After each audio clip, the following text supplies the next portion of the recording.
Athena is ready to check the audio because there's always audio issues, which is unfortunate. However, hello everybody. We are live with Dungeons and One Dragon, still interest fog, but our party has trekked through but a few dungeons to get to this one dragon. So I hope everyone is ready for that. You all find yourself resting within the suite above the bookshop, the Board and Board Inn. It is now May 21st. Prior. Yes. During the night. Yeah, during the night. Yeah. So before we go to bed, because I walked off back into my room when they all had a conversation with Hero. Okay. Yeah. So I'm in my room and I assume Bats is out milling. Okay. Here we go.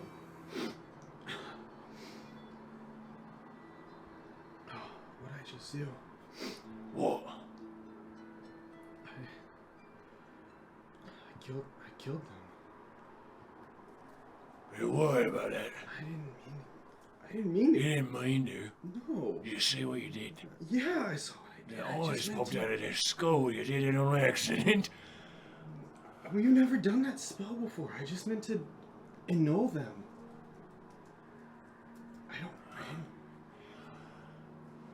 Listen, I can tell this is really hurting you. Well, I've killed a couple people in my life, including your best bud. Right. And, it doesn't get any easier. It's hard killing people. I don't want to... They just... You're not bad for it. Because you didn't get any fun out of it. I get fun. I derive pleasure from killing people. And that's why I'm bad. Did you get any pleasure from it?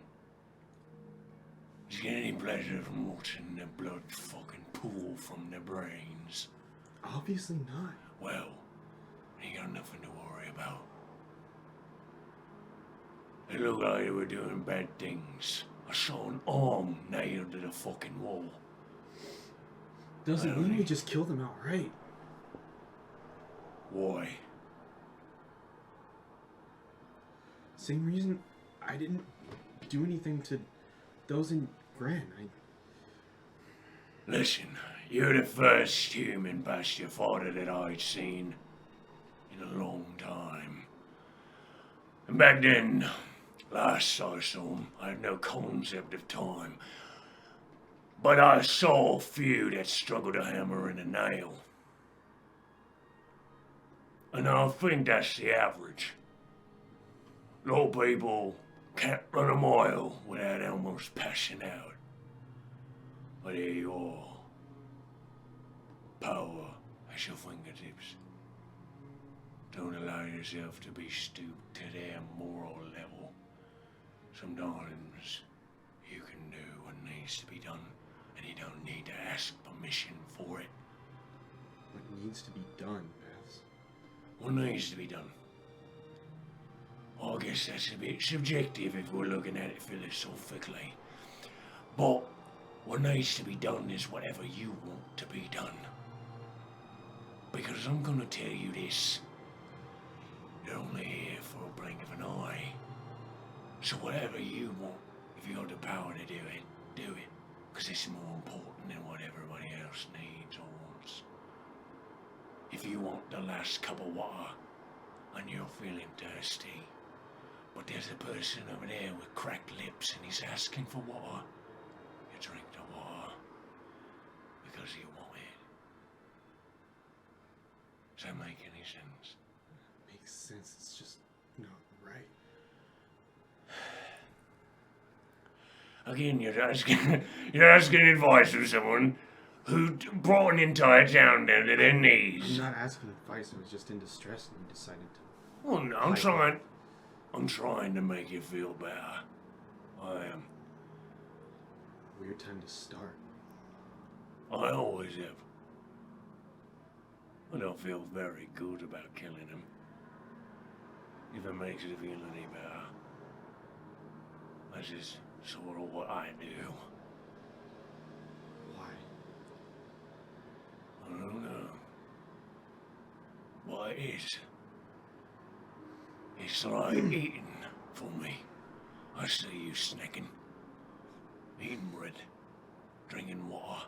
I don't do that, do I? I have other urges that I must fulfill. I don't fuck anything. I don't eat anything and I don't drink anything.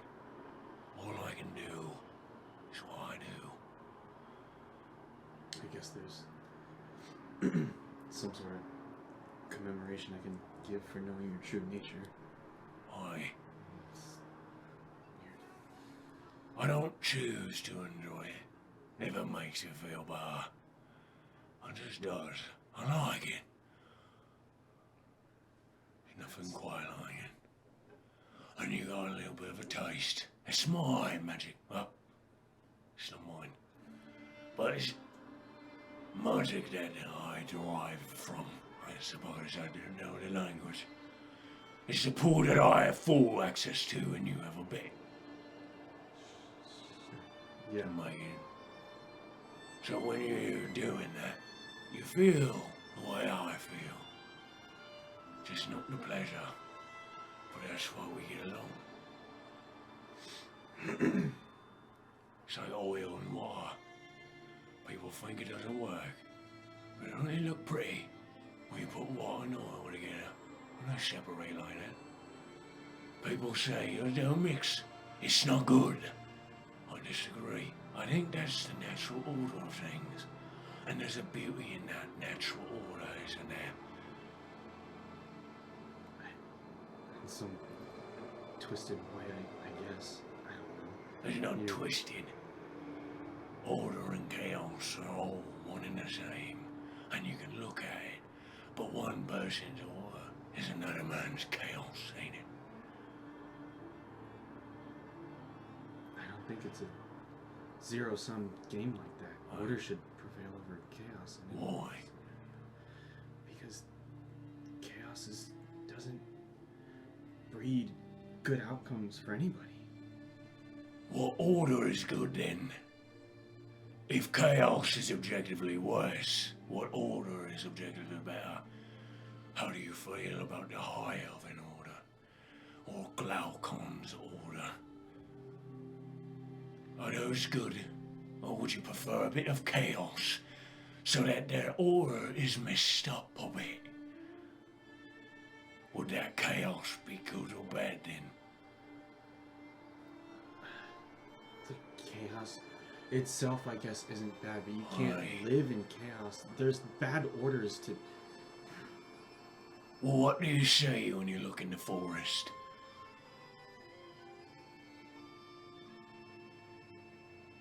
Do you see suffering? Or do you see beautiful chaos living in harmony with each other? And you call the forest chaos? Absolutely. Do you think the hare wakes up every morning knowing he ain't gonna get got by a snake? No.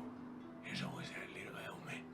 Possibly the snake is under those bushes.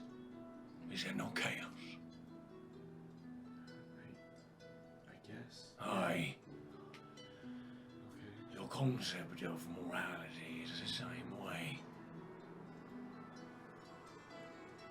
Whose morality are you looking at now?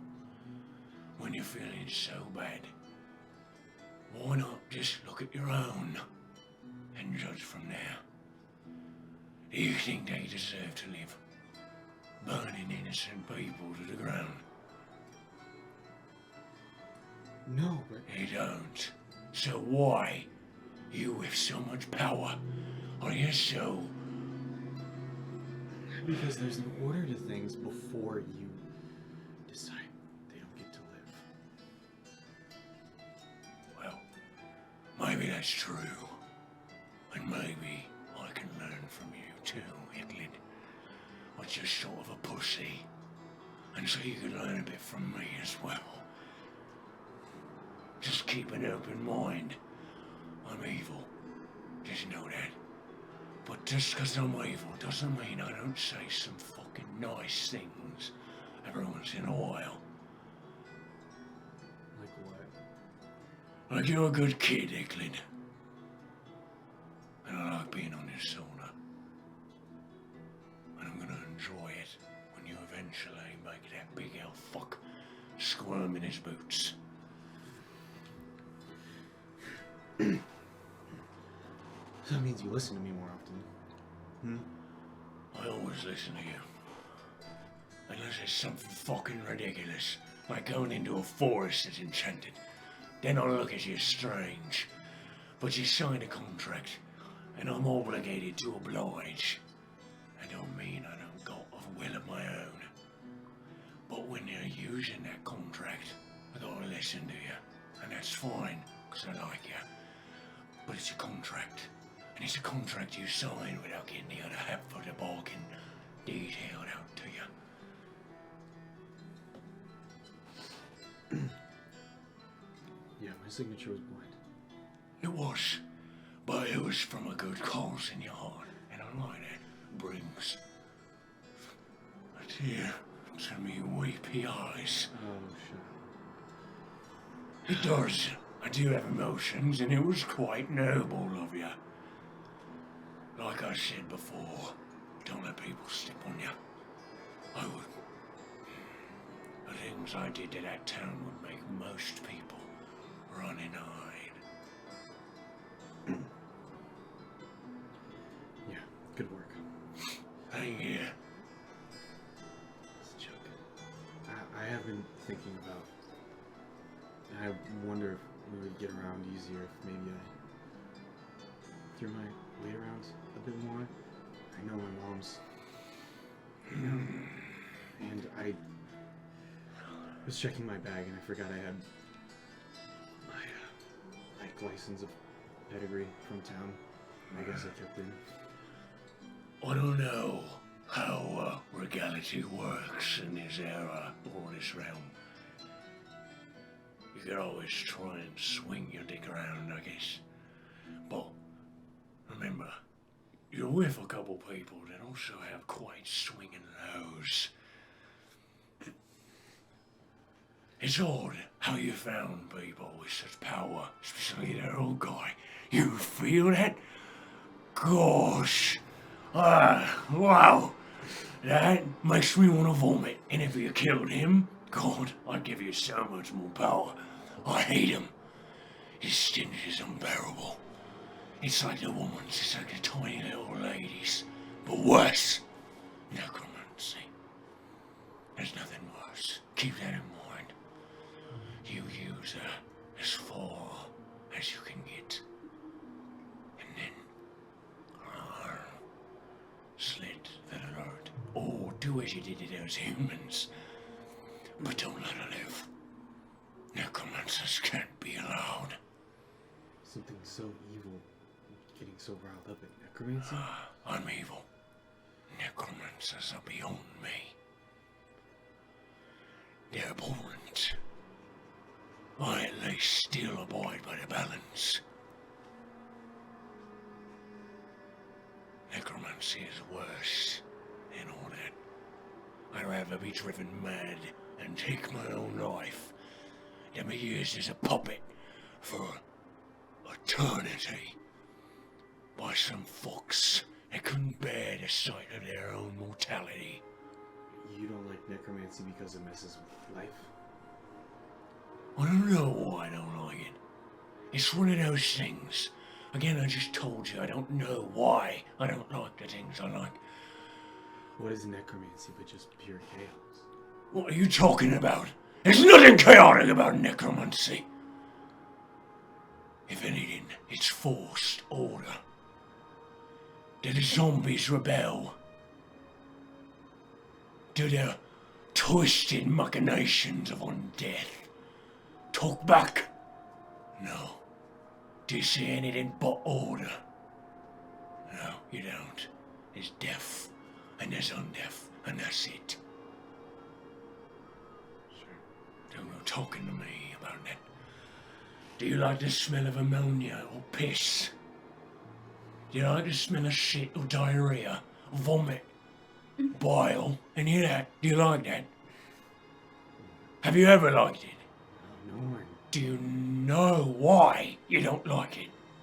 It's natural, is it not, to vomit sometimes? So why are you so repulsed by it? I don't know. You don't know. That's how I feel about necromancy. I don't know how I was born, why I was in that book, what connection I have to it, what the book means or anything. I do exactly like you do. And that's why I feel a kinship to you. But I'm telling you now, never trust a necromancer. And that one in there, the older one, makes me skin crawl. If he done what I did was bad, that gentleman in there could have raised the city on his own.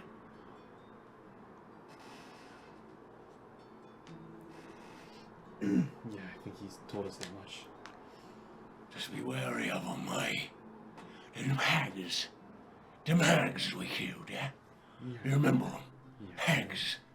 It's the first I've ever heard of them. But they were very, very, very powerful. They were. You could see it. By the way they just took magical hits. And you saw what happened in there. With those humans, eh? With you. Now one of them hags against one of you. It'd be a bad fight against you. And that guy in there, blinking an eye, will kill all of you on his own. He wouldn't do that. Oh, don't be so sure.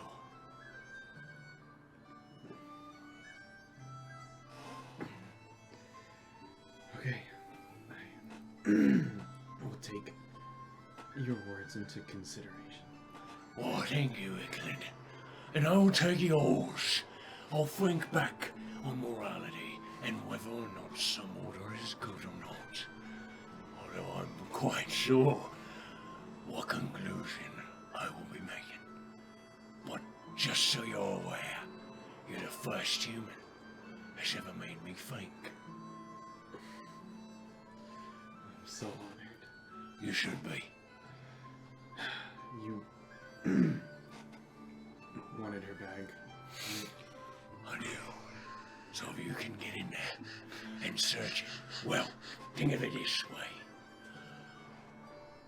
I won't do none of that nonsense I did back then with the eyes and all that for at least a couple of months.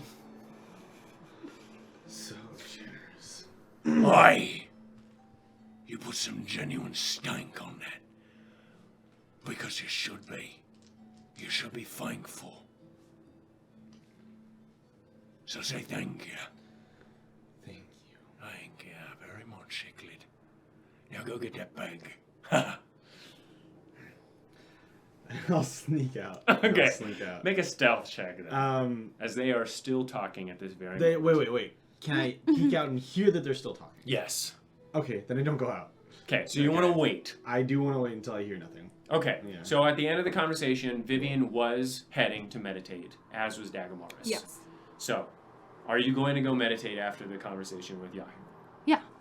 Okay. I don't know. Where are you meditating? Literally in that room that we're talking to Yahiro in. Yahiro goes into the kitchen while you're doing that. Dagamaris also sits next to you. Now, neither of you have passive perceptions of 20, so they do not work during when you're sleeping. However, if you roll too low on stealth, you will wake them up. So roll a stealth check.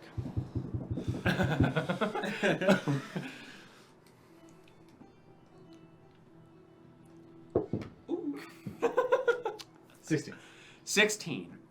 Okay, you do not get to decide what he finds. So you sneak out. I can.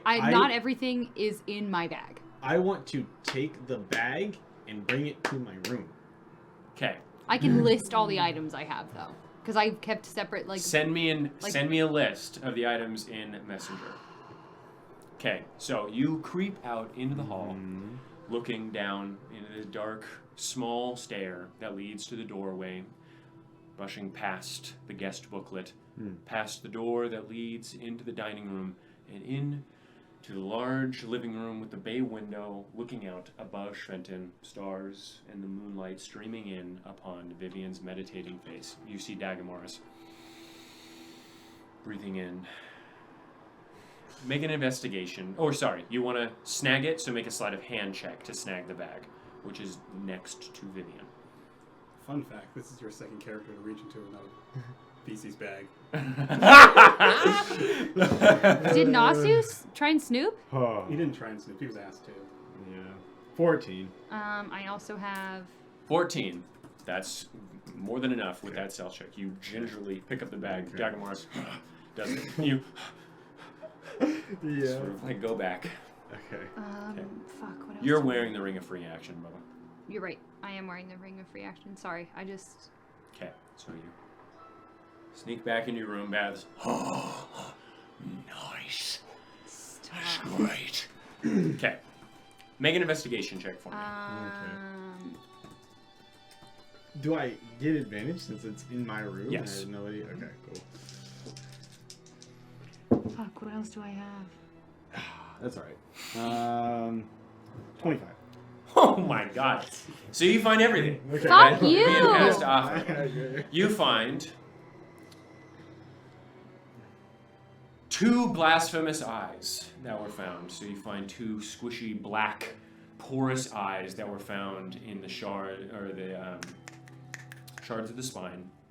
1 vial of chain vine juice, 4 bunches of grass of the Mouse King, 1 budding of the mountain's forest, 2 fresh water belly weeds, 3 umphalis mushrooms, 2 Crendentia undala mushrooms, a handful of mother's moss, 3 branches of sage, a strange black, bubbling black and purple liquid that you were there when Vivian discovered what it was. It is purple worm venom, which you do not know the effects of, but you do know what purple worm venom is. Troll's blood, 3 vines that have a purple and white leaf around them, bud from a blossom of turmoil, 2 full blossoms of turmoil, 20 friends of the mountain, 8 lavender, half cup of sea salt, 6 rosemary twigs. I have to keep track of my potions about it. 4 tablespoons of oil from Light Peace Fields, olive oil, 24 nimble nettle twigs or sprigs, 12 sprigs of mint, 12 leaves of mint, 4 Cornish potatoes, 1 teaspoon of life powder, 6 drops of dwarven sweat, and 3.5 palms of Tears of the Guardian. I have a lot more than that. He's not interested in any of that. Oh. Oh, wait. He wants... Okay. Not And even he- my... Look at my other items. What's that purple stuff? He right doesn't there? want my drow porn? Ah, give it here. That's poison, lad. Is this the purple one then? I was using that for Servius! My poison! Give it here. That's a good boy. What is it? It's purple worm venom. That sounds dangerous. What does it do? It kills things quite nicely. Of course you would want something like that. Why am I doing this again? You want to know what it does? Yeah. That'd be... If you're gonna be... 12d6 points of poison damage. Yeah. 12d6. Yeah, if you're gonna be packing that around for whatever, what are you gonna use it for? The big elf man. Stop. We're gonna kill him. At some point when he's asleep, I'm gonna douse him with it. Wait, then we all die. You heard Titus. Titus wants him alive. Poison, you stupid fucking rat. Maybe. Maybe what? No, maybe. I can't die. Yeah, but I can, and then you're trapped in the book for however long again. It's not too bad in there, to be completely honest with you. You wanna kill him that bad. That you're just gonna go dormant for another how many years? You don't see him. Do you not hear him? He's an insufferable cunt. Yes, but he'll be dead in 3 months or less anyways. Say please, and then I'll consider it. Or I don't say please, and I kill myself right now, and then you just go back in the book, and nothing happens. That's all right. I'm sure that you think I will do it. He's got a thing with books that are weird. He'll pick me up. After you Or see the what you've done, little one. The little elvish one will do it. She's hungry for power. nobody else can deal with you. You know that much. I don't need to. So say please.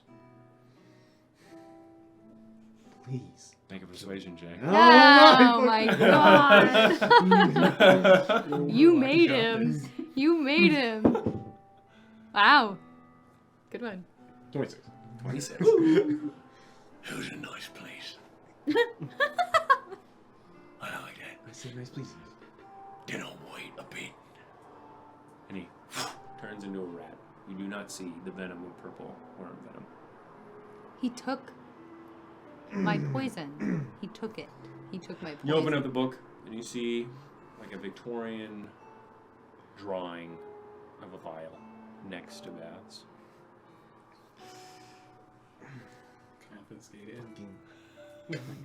And I start packing the stuff back up. And then Okay. I had good shit in there. He didn't want any of my good I'm shit. walking the bag I had good back shit out. in there. Stealth check then. Yep. I had Jesus spicy Christ. stuff. I had that sweaty and bloodstained linen shirt from Crête de la. I had that painting from Wait. Crête de la. I had Bernard Stelmus's spell book. He was. Icklid wants to know what else is in the bag. Mithril digging gloves. So, you find a ring. Sorry, no, you don't find that. A garnet ring, a radius bone wand, Hector's journal, drow porn. I haven't read it. I just picked it up. It was smut. Oh, it's smut. Oh, It was okay. smut from Okay. underneath in the city. Found it in the artificer's chambers. Porn is porn is I remember when Nasu found that. Yeah. Yeah. Or when Nasu was with him. Found it, Mhm. The corkscrew key to pools. Nah. An earring of sending. Gold ring. A gold ring. Hector's papers from his cart, which are just drawings and random scribblings. The painting from Crête de la. The rag, or Rags. magical rag of rags. And a shirt, a sweat-stained shirt from Crête de la. And Bernard Stelmus's spell book. And Mithril digging gloves. The painting. Is it good? That's a good painting. Was it of? Can't remember. Let me check. You did realize, by the way, when you were digging through the bag. Yeah. What's your passive insight? Passive insight? Mm-hmm. 13. 13. You did catch Baz sneaking a peek at that shirt, though.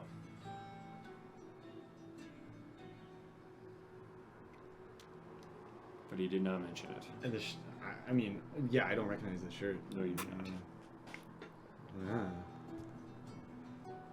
Okay, alright. Yeah, so the painting.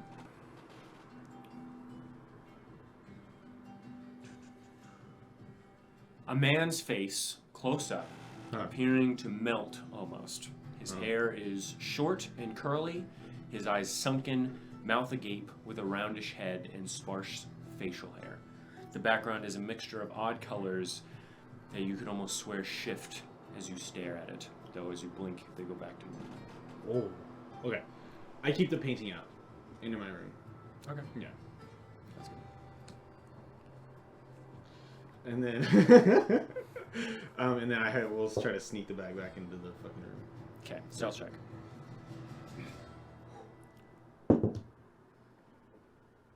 16! Okay, excellent. Okay. Make a sleight of hand check to put the bag nicely down. 15. Very nice. Okay. Cool. Nothing is amiss. Okay. Cool. And then, so light activity for the night for me. I want first 4 hours doing more knot tying with my rope of mending. Okay. Second half, I want to do painting with my new supplies. And I want to try to like copy techniques I see on the painting. Okay, sounds good. Yeah. So, the day comes to you, May 21st. You all wake up, but you have 4 hours before Eupheme wakes up. What would you like to do? I still have the sphere. I didn't give it back to you, did I? No. No, You have the scrying. So. I'd like to scry on Bilphus. Holy Okay. shit. And that is a 15. My spell save is a 15. Okay. I'm gonna use Arcane Recovery to recover my physical spell slot. Okay. Vivian has scried successfully on like 2 people. Yeah. I'm scrying on Hector. Okay, and he gets a -5. That's But it? you also have a Against his, like, possession Yeah. Against his like plus 12. because you have the wand And his journal. and his journal, so it's a And his papers. It's a -9 that he gets. Okay, Hector. What are we looking at here? What is your wisdom save looking like here? Plus 12. Yeah, he has a 20 wisdom. It's fine. Please. It is +9, but it's +0. No. Wow. Yeah. Natural 2. Oh. I finally get to see! You are unable to scry on him at this time.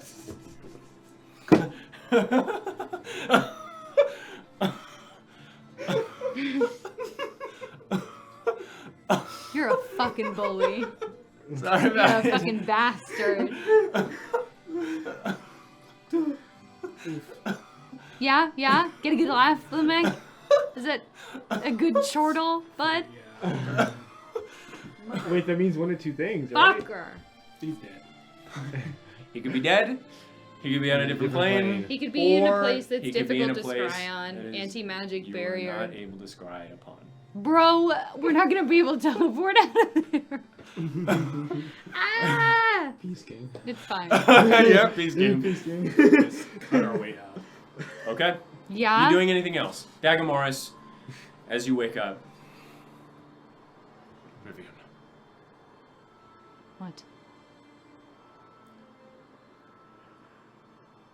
why do you always talk to me like that? Immediately. What do you mean always talk to you like that?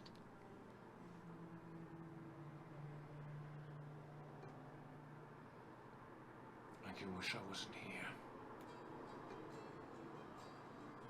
That's not true. Yes, you do. I'm talking to you like this now because of what happened yesterday. Sure. I don't How's always that? talk to you like that. Perhaps not.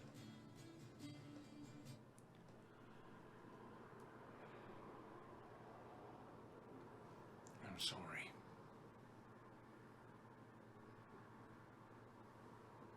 For? Being rude to you yesterday.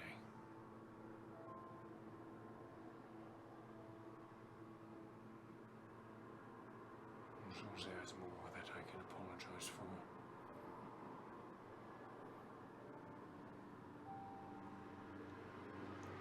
But I guess I'm a coward. And I cannot bring myself to apologize that much in a single day. Not because I'm embarrassed or ashamed, but because I do not believe it would be genuine.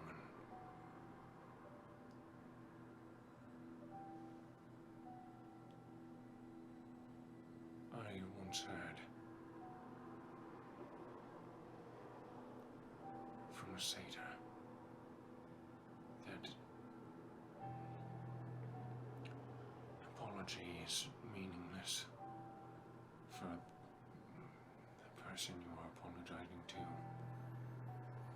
And it is only for you. And you must atone through your actions.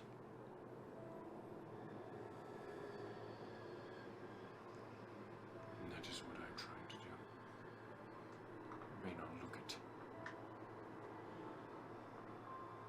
And sometimes it gets the better of me, because if that is true, I don't know what action could possibly atone for some of my actions.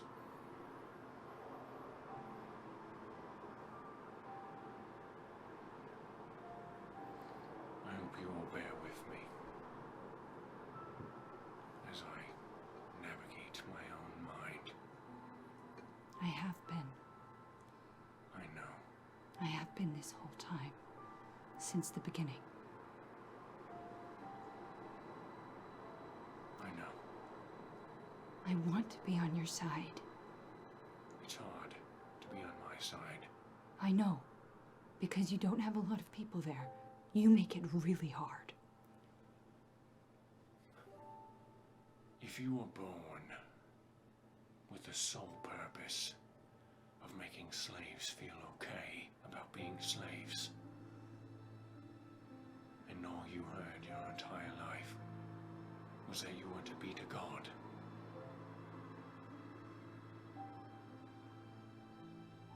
the only time you ever got to go outside was sneaking out and playing an ocarina in a bar wearing a different face. Your mother never saw you, and your father wasn't allowed to go into your house.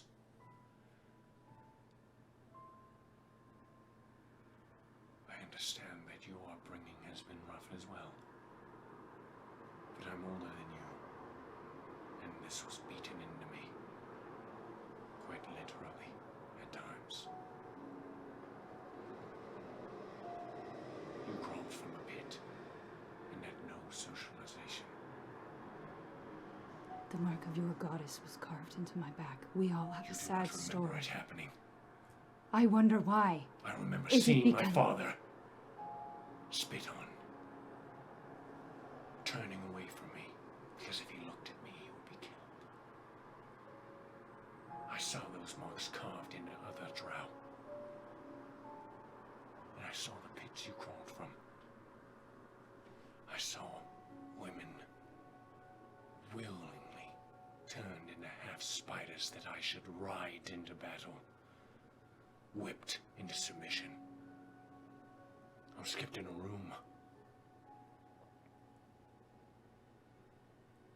No one looked at me.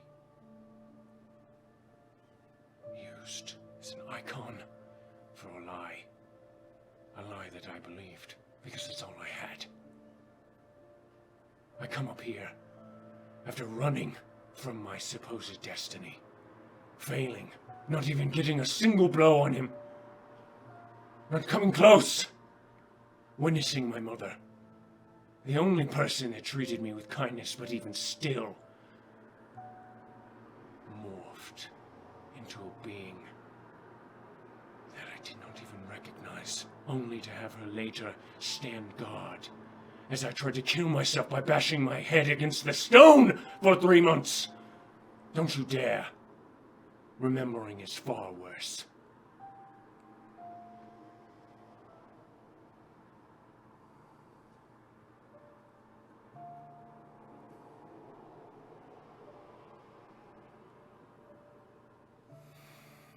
I did not tell you that I was drow, and I understand that that still stings.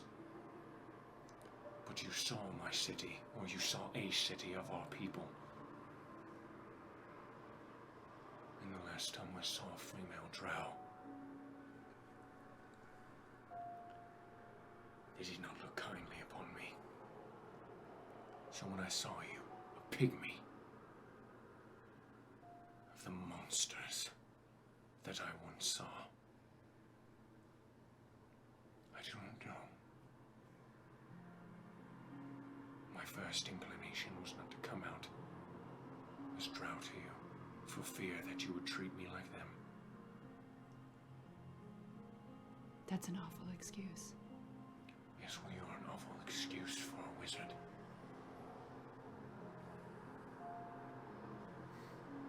I care not what you think. I do not seek empathy from the woman that would sooner raise more allies than make some. All right, Nagamaris. What? You pity? You apologize in one breath. You explain everything you came from. And then you say you don't want empathy when you're using it as excuses for the reasons that you treat everyone around you like garbage. Like garbage. I don't care. Like garbage. Yes. You knew within the first couple days of me coming out of the earth that I wasn't like the drow that you knew. That I wasn't anything. You knew that. What? So sure, you might not have revealed yourself to me right at the beginning. Necromancy. Do you expect pity? You say I treat people as garbage. What do you do with garbage, Vivian? You throw it away. You've thrown away more allies than I. So who is treating someone like garbage here? Who taught me to throw away my allies, Dagamaris? What are you talking about? What did you do to Faye? Faye died to bears. I didn't have What did I do to Faye? any connection. What did I do to Faye? You burned him? I tried You to burn threatened his him? body. It did not I'm work. not talking about burning his body. Do you not I was understand scared of where I you. came from? Yes, I know. You There was a said it beholder time chained and time. in front of the gate that You I can was, say all the who tried terrible to eat things you me. went through every time. It doesn't excuse the way you treated all of us. What are you talking You were about? the first It was one a reason I did not saw. want an excuse, Vivian. But at least I did not go around acting as if I couldn't learn a different magic, even though I'm a wizard. Literally taught how to learn different schools of magic, you weak, slimy little worm. I was born into a warrior's race, in which I was taught that if someone was weak enough to roll in front of me, that I was to burn the enemy, for I was taught to protect my people. What were you taught? Nothing. Nothing but pain. Puppeting. Puppeting spirits and souls within husks. What did I do? I made one mistake. How many humans have you slain? Many. I've slain none. So who is the villain here, Vivian? And how dare you get on a high horse to me? You look at me even now, thinking that you have won. Well, if my mother was here now, she wouldn't have run from me 3 times.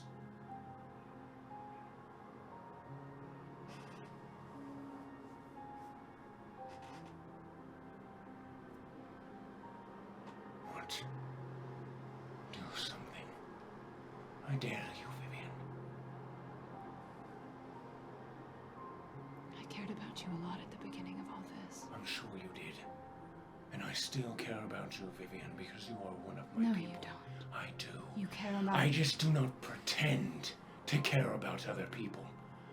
I may be blunt, and I may be rude and brash, but at least I do not hide under the facade of a tiny little girl with no choice but to use vile magic. You weren't there for most of the journey, Dagamaris. No. What was I doing? What was I doing, Vivian? Was I enjoying myself? Was I really, really seeping in all of the joy of the world? No, Vivian, I was not.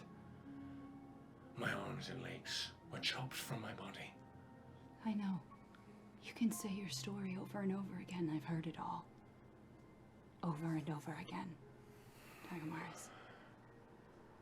You have only cared about me. Because all you want to do is protect your people. No, that is not true. And if you could protect me, then Why do you... I was one thing that you wouldn't fail at. What are you talking about, Vivian? You've never cared about me. That is not true. In fact, you were the first person or the first drow that I ever truly cared about, other than a select few that didn't even know who I was in the Underdark. You simply only think that because you express caring in a much different way. How do you express it, Dagmar? Well, Vivian, last I recalled, I saved your life on multiple occasions. Is that all that counts? No, it's not. But there are multiple other people that I have not. I've not risked my life for many others, and you know damned well that I wouldn't. Just because I do not express caring in the same way that you do does not mean that I do not. If I did not care, do you think I would stick with you? Yes. Do you think that I would go? No, I would not. I would commit suicide by going into the Underdark so that I could kill as many of those rats as I could. Because I cannot for Hector Dollhouse. I do not. I spent weeks traveling with him. I did. And he was kind in his own way. I understand that. But there are things that I care about far more. So why, again, do you think I travel with you, Vivian? Like I already said, Dagmaris. To save my people. Of the few that remain, yes. You're not one of my people. And that is a good thing. So why again? You think you would have treated me a little better along the way then? Why? For once, I was able to enact my power. Yes. And I did, selfishly so. But I've apologized for that. Have you apologized for any of the things that you have done? Yes, I have. You have? That is good. Did they forgive you? No. Then I suppose we are both cursed.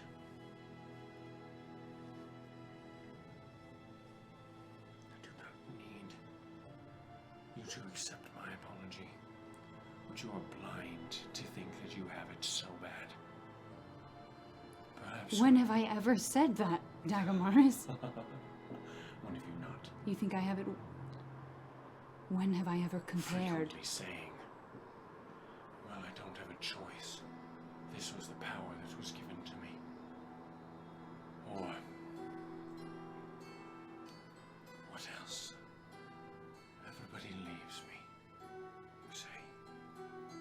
Or, the face you get when animals recoil.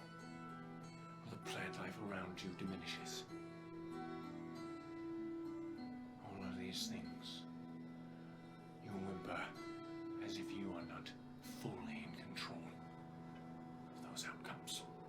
You have made choices just like me, and yet you throw Faye in my face. I did not hate Faye Landrisil. He was unfortunate that he met me as soon as he did, as I came out from the blistering pit of war and agony that I came from. And so was I. And I'm sure you were. You would have died long ago if not for me and Faye, and you know that. I don't. You do, Vivian. Deep down in your heart, you know. You may hate me. I don't. You may resent me for many things. But one thing you cannot escape, Vivian, is that I molded you into something that was able to survive. And you know this. You are weak, and you still are deep within you. All you want to do is crawl into a ball onto Hector's lap. And you've always wanted to do that. And I know this. And there's nothing wrong with that, Vivian. However, you were not ready to crawl into anybody's lap. And yet, that is your instinct. And your instinct would have gotten you killed, if not for me.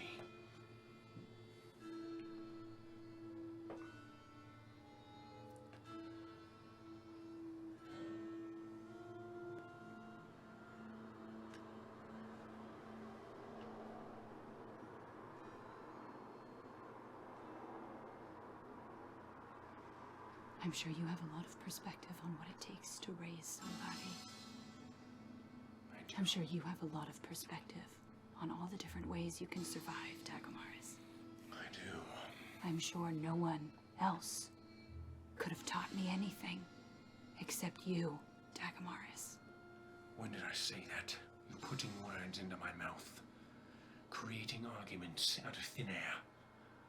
Last I checked, I have more memories of living a happy and good life than you. Last I checked, I spent 3 months here, living amongst everybody else. I wasn't talking about... Pick one. Who has more I was perspective? talking about the beginning of all of this. You had crawled out just the same as I did. We are not talking about me back then. I've apologized for my transgressions. I believe that you treat me too harshly, Vivian, especially now. There are reasons to my actions. I implore you, Tagomaris, how do you think you treat everyone else around you? Poorly, Vivian. Yes. But I admit it! Does it make it better? No, yes, it does! You say sorry through gritted teeth because you've learned at least that you have to, or else you'll have another Titus on your hands, but do you actually mean it? Another Titus on my hands. I did not know that liking men was such a bad thing for humans. All I saw was homosexual relationships in the Underdark. I did not realize it was bad, so I said that in an attempt to appeal to them. I know that explanation would not go over well with Titus, but I did not do so viciously. I did. Titus liked me. And I liked him. Not in that way, but I was his friend. Or I thought I was. And I thought if I said that, he would back me up with it. And he would agree. It did not go that way. I did not do so maliciously. And then you abandoned both Faye and I after you got free. I thought you were dead. After for Servius. I thought you were dead. You were not brought into the prison. You didn't look. Why would I? Why would I look? You didn't Why know. would I linger in Why that did city? you think I was dead? Why would I think you were dead? Because I heard your screams outside of the prison as you were stabbed multiple times. Last I saw you, you were carried on Faye's shoulder, unconscious. Why would I think you were dead? Are you serious? Do you think I am omnipotent? Do you think I am stupid? I was given a mission by an archmage to get to Tristfall and have counsel with the king. And I was certain you were dead. And the extent of my disguise, I know now, could only go so far.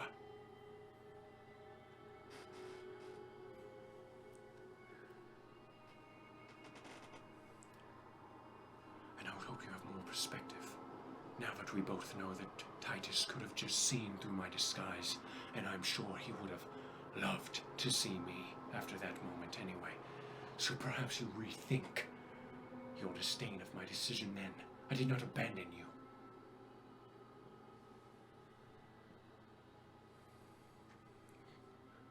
I'm such an evil villain, so easy to pin everything on. Is that right?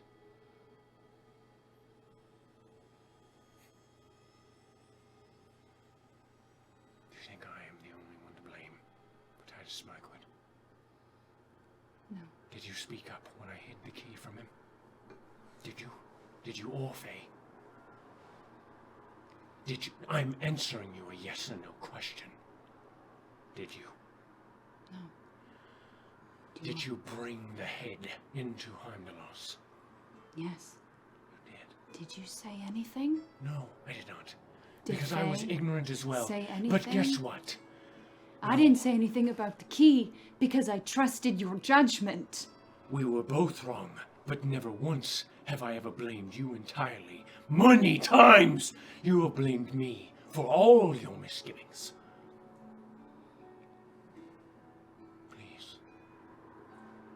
make the journey again. Make the journey from that inn all the way to Heimdall's without me. See how long you get. See how far your travels get you. Please.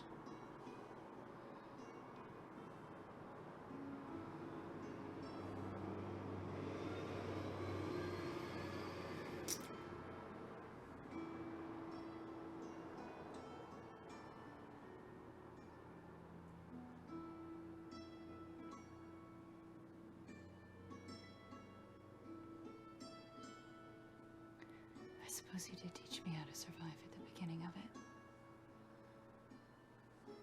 Yes, I did. I suppose you did help me. I did. And never once did I beat you down with your species.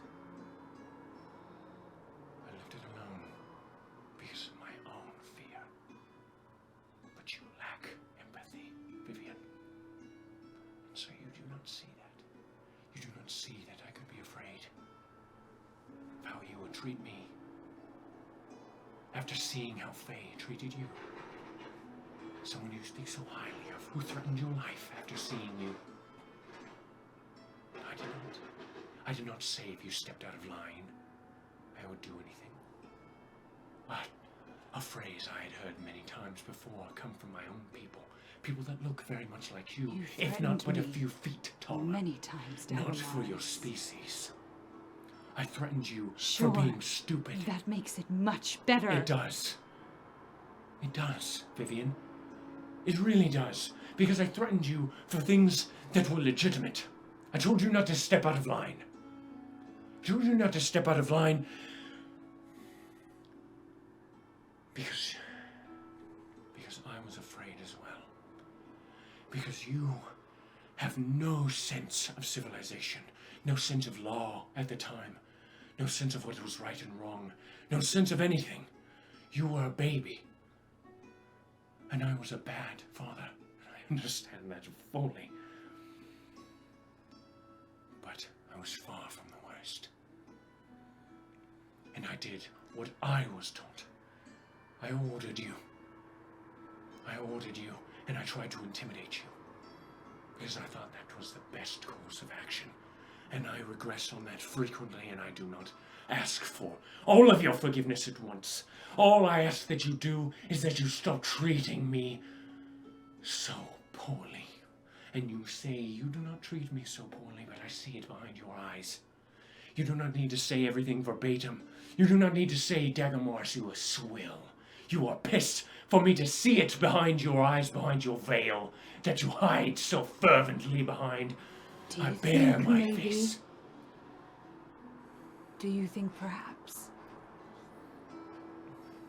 Did you see a little too much of your oppressors in me?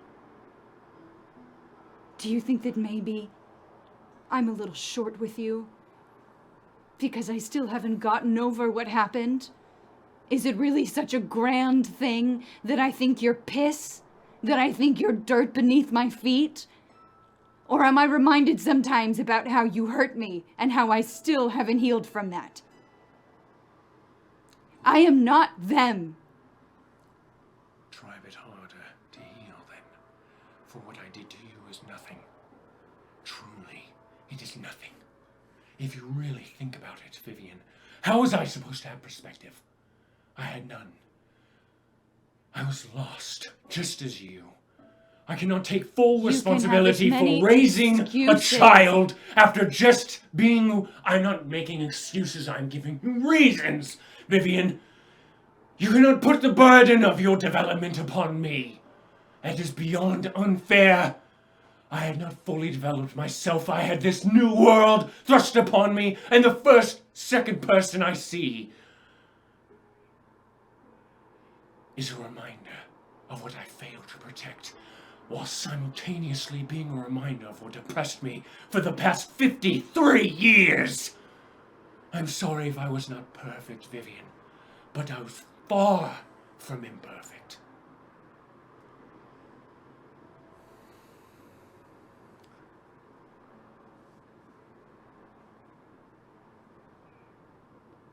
I hope you're happy with that explanation. I am. I'm gonna stand up. I'm gonna grab my bag. Vivian, what are you doing? I'm stepping away. Why? I wasn't perfect, but I was far from the worst. I can't do anything with that. When you treat me worse than people who have actually wronged you. The first time you saw me in Tilia, you said all I was doing was chasing after a father figure. That is not what I... It was in the sprouts of Teodosia. But there have been many other times that you are forgetting. When I first saw you, after getting out of the Underdark, I embraced you.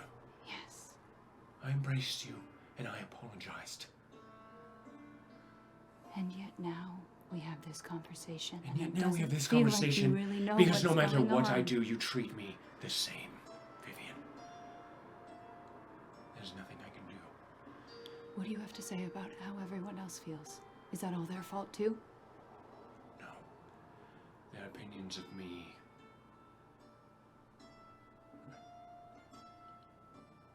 They see me through a lens. And that lens is one that I have created. But they have very little perspective as well. One as a child. And I might have gone a bit overboard when I threatened to kill him.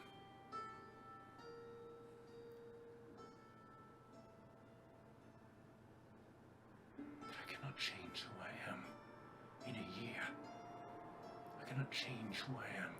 That is how I lead people. I see him leading astray by a monster as I was.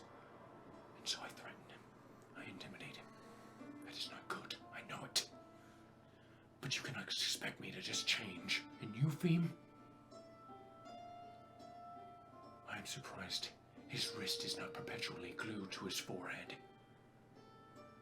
What does that man have to worry about? What perspective does he have? Oh, my family is gone. All of us are! Judging me. How dare he? How dare he judge me? He saw what remains of my people. And yet he looks at me as if I'm...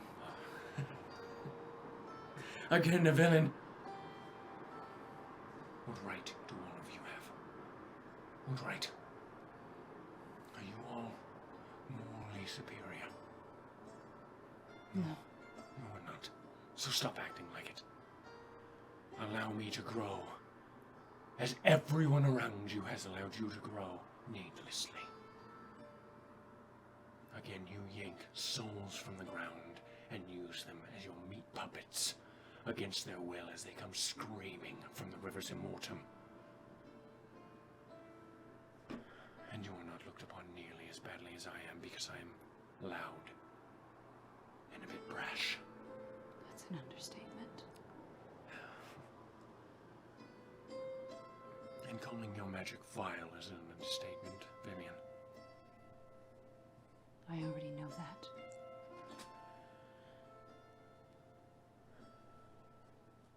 Think long and hard, Vivian. For you are the villain of this story, not I.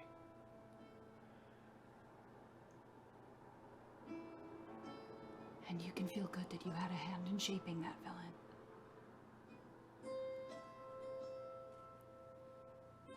I'm not saying it was all your fault. I'm not saying I didn't make my own decisions. Yes, I did. And that is something that I am trying to atone for in my actions.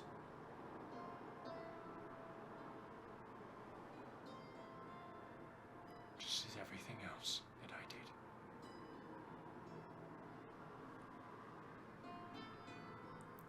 Try harder.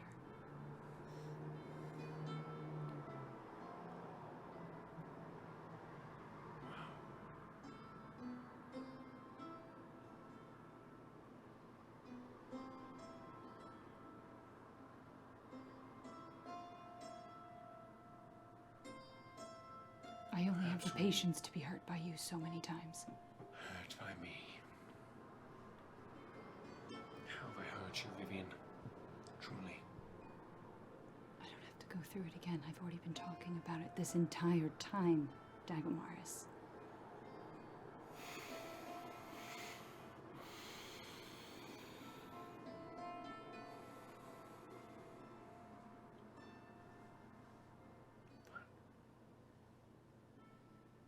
Then I will follow the Satyrs' advice, and I will constantly work to atone until everyone believes that I have atoned. For that is all I can do. Because unlike you, I have 2.5 months left to live.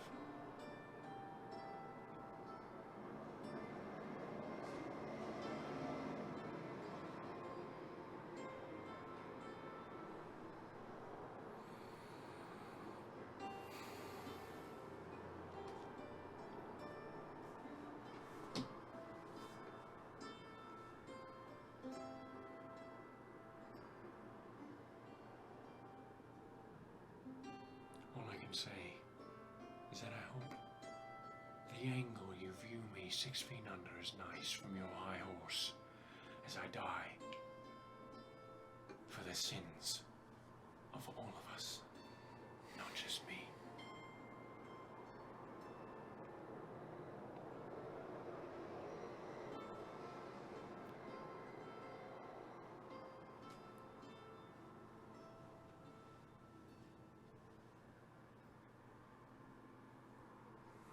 You can leave now.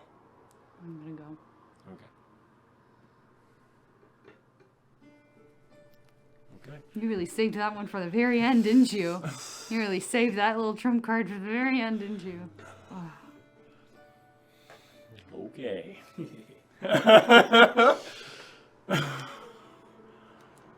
4 hours later. Okay, good. That didn't wake me up. No, it did not. You get a long rest. Do I hear any of that? You do. Yeah. Would you have come out after that at some point? No, I just would have heard it. Painting. You heard the yelling The portions. yellings. You get broken bits. Yeah. Okay. Yes. Right. 4 hours goes by. It is now May 21st of 1528 in the Third Age of Elves. Dagomaris does not move from that spot, and Yahiro stays in the kitchen the entire time. Just the lich standing in the kitchen awkwardly. Yep. Standing by the doorway, like, I can't go out now. I've heard you. They'll know I heard too much. Who is walking out first? I'm gonna just you walk throw out open the first. door, cast mage Okay. armor. Dagomaris Morning. sits in the armchair. I stay in my room. Okay. Painting. Okay. Good morning, Eupheme. Morning. Did you hear our little conversation? No. Were you talking about me? A little, yes.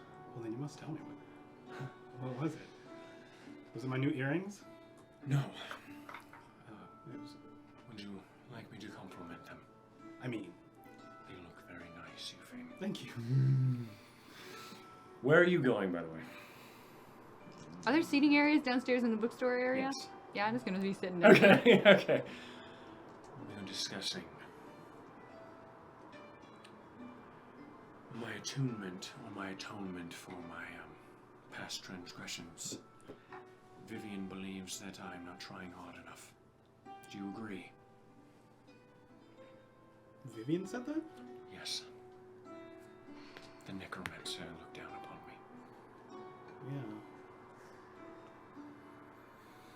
I don't know. I mean, it seems like every other day I hear something new about your past Yes. transgressions, but I hardly know you.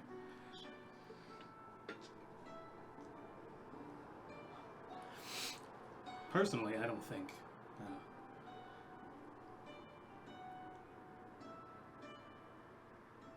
don't know. I guess I'm fortunate in the fact that my past doesn't follow me around. No, it does not. But I like the idea of us being able to turn the other direction and walk towards a new frontier.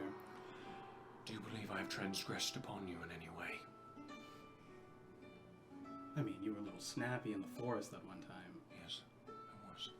And I apologize for being snappy. Yes. I And then feel you yelled at Iglet. I did.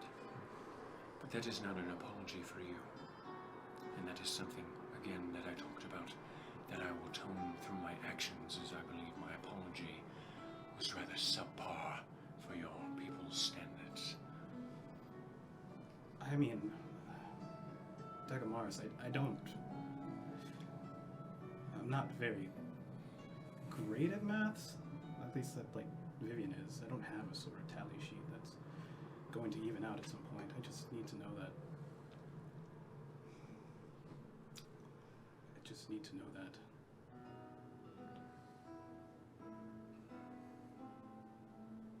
That you're our friend and you have our best interest at heart.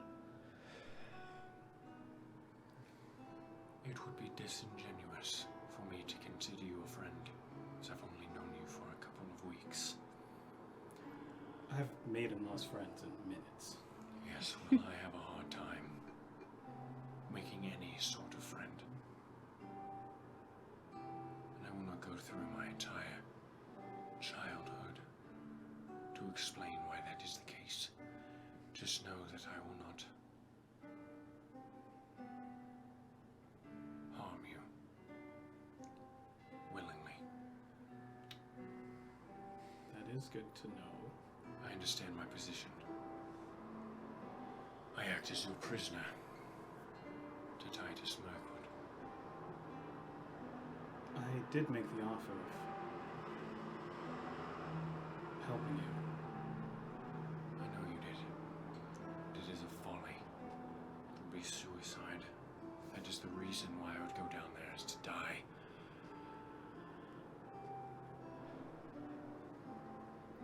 You must bear with me as I try to change as a person. It is hard. Just know that I am trying. That's all I need to hear. I don't see you as a burden at all. I mean, mildly annoying when I try to do things that are fun, yes. But I feel like that's our thing now. And I'm actually starting to warm up to it. But if you are trying, I've been called gullible before, but if you really are trying, I'll back you up 100%, every step. I know you don't see me as super smart or somebody who really knows the scale of things, but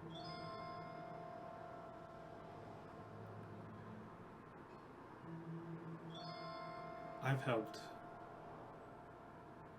the souls of some very vicious people, and I've saved or assisted people who didn't deserve to mourn those people. I don't have any scale or balance to things. I just want to know that you're doing the best you can. Because I'm doing the best I can.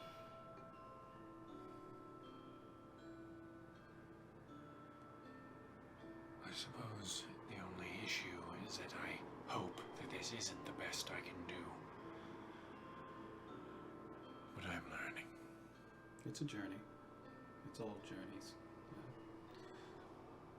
One step at a time. It's funny because I had a similar conversation with Vivian. Or at least I thought I did. About where we are and where we're trying to go. Vivian has had a lot of conversations with a couple people trying to guide her on the path. I wasn't trying to guide her. I was trying to tell her what I was trying to tell you. You don't have to prove yourself to me. I'm here to help. Well, that's good. I'm glad. It may seem as though I'm ungrateful. But I am thankful that there are people with large amounts of power surrounding me, so that I have a bit of hope. is odd that such power is condensed into our group. I do not believe in fate. I think it is fool's ideology. But I suppose it is serendipitous that we are where we are. But I am grateful. You know, my father was a storyteller and my mother was a soothsayer. So, if fate is a fool's thing, then I guess you can call me a fool. You already know I would have. I think you have before. I have, yes. I can't tell you what I'm fated for. I can just tell you that I keep walking. And I think you should too. I will. Let us hope that it is not too grave. Just yet.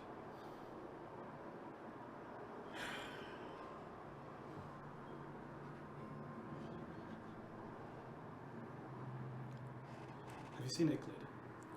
No, I have not. I believe he is still in the room, wandering around strangely, as he does not sleep.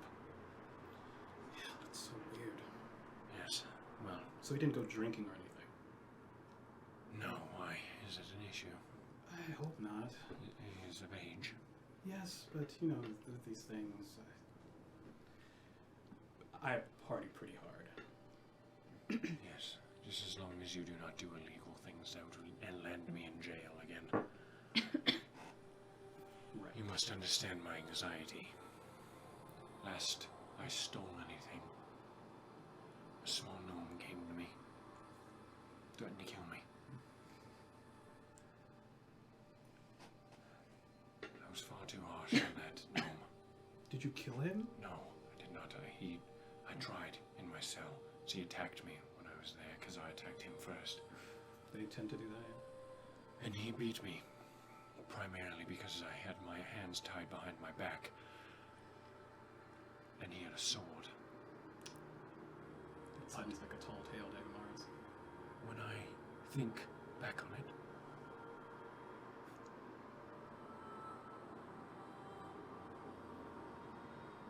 never mind.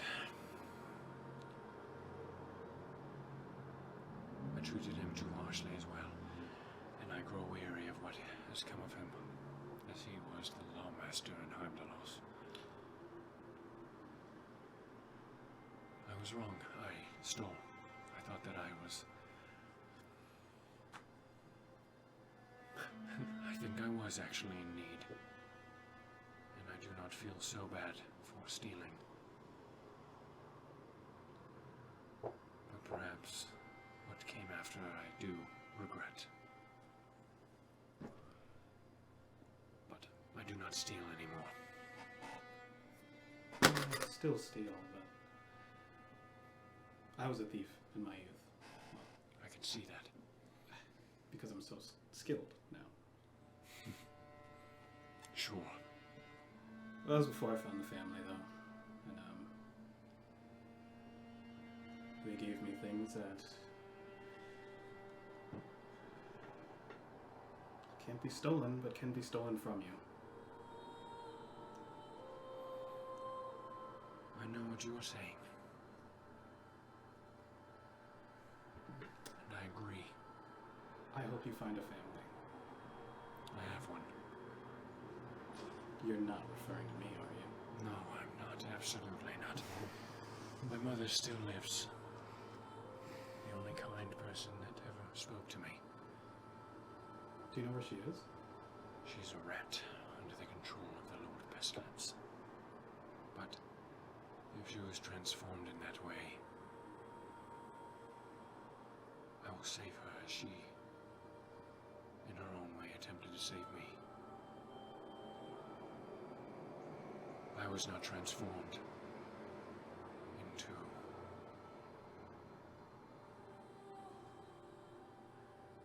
what they wanted me to because of her. So, the least I can do is find her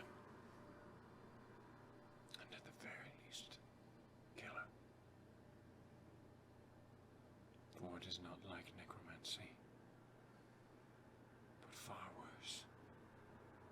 The soul is still in there, fully aware.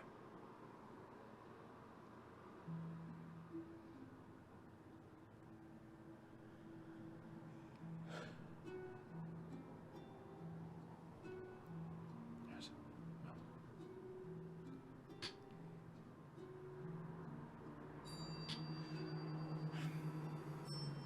If there's any way I can help. I will use it. Rest assured. Thank you, Eupheim.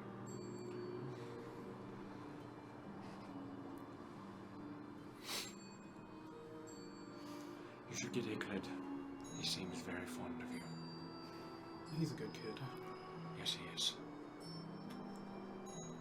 Go to the other one. You go to Iglin? Yeah, just fucking away. Hey! Oh. You see a very interesting painting across the wall. Did you do that yourself? Yeah. You know, just trying to. Trying it out, huh? You also see the Cretala painting as well. Okay, that's what I thought you were talking about. Who's everyone up? Are we moving out? Can I, like, scan him and make sure he's not on drugs? Yeah, sure. Make an insight check. The eggs. 12. Yeah, he looks to be not inebriated. He always looks a little bit wired, but that makes a bit of sense. Yeah. He doesn't sleep. Yeah. You want to grab some mail? Yahiro walks up. Are they done talking? Oh, yeah. I'm good. Are Did you you want drinking? No, that was a test and you passed. Oh, I didn't want to drink either. I What's can't get inebriated anyway. Really? No, That's not fun. I don't bleed. I don't have a circulatory system. Don't, like, dead bodies get I like, can fermented stuff I in can it? taste it though. You can? I can, yes. Are we leaving today? I believe so. Excellent, I excellent. refer to Vivian, though. I'm not really running this bus. Good. I would refer Vivian to me in that we have no more business here. Right. Good. I am glad that we are leaving, as the city is too nice. Yes, I think I've drunk my fill, Shenton. For now. You said you had an animal companion that we needed to get as well. Yes.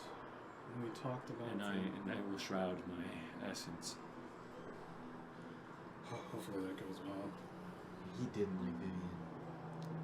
Sure. I could only imagine what he would do at the scent of me. Could you teach Vivian that? Is it like No, a again, special- like I said prior, it is because I am a being of necromancy, not a being that uses necromancy. Right. I am able to suppress what is innately holding me together. That's so fun. Fun? Yes. Yeah, I suppose. This is why I like having you along, Igor.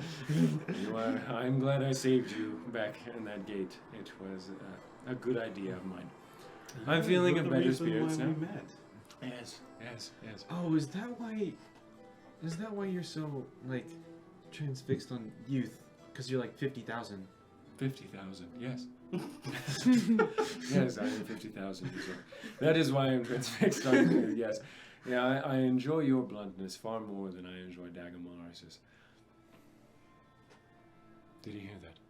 And Dagomars, yes, I did. I'm sorry. Okay, wait.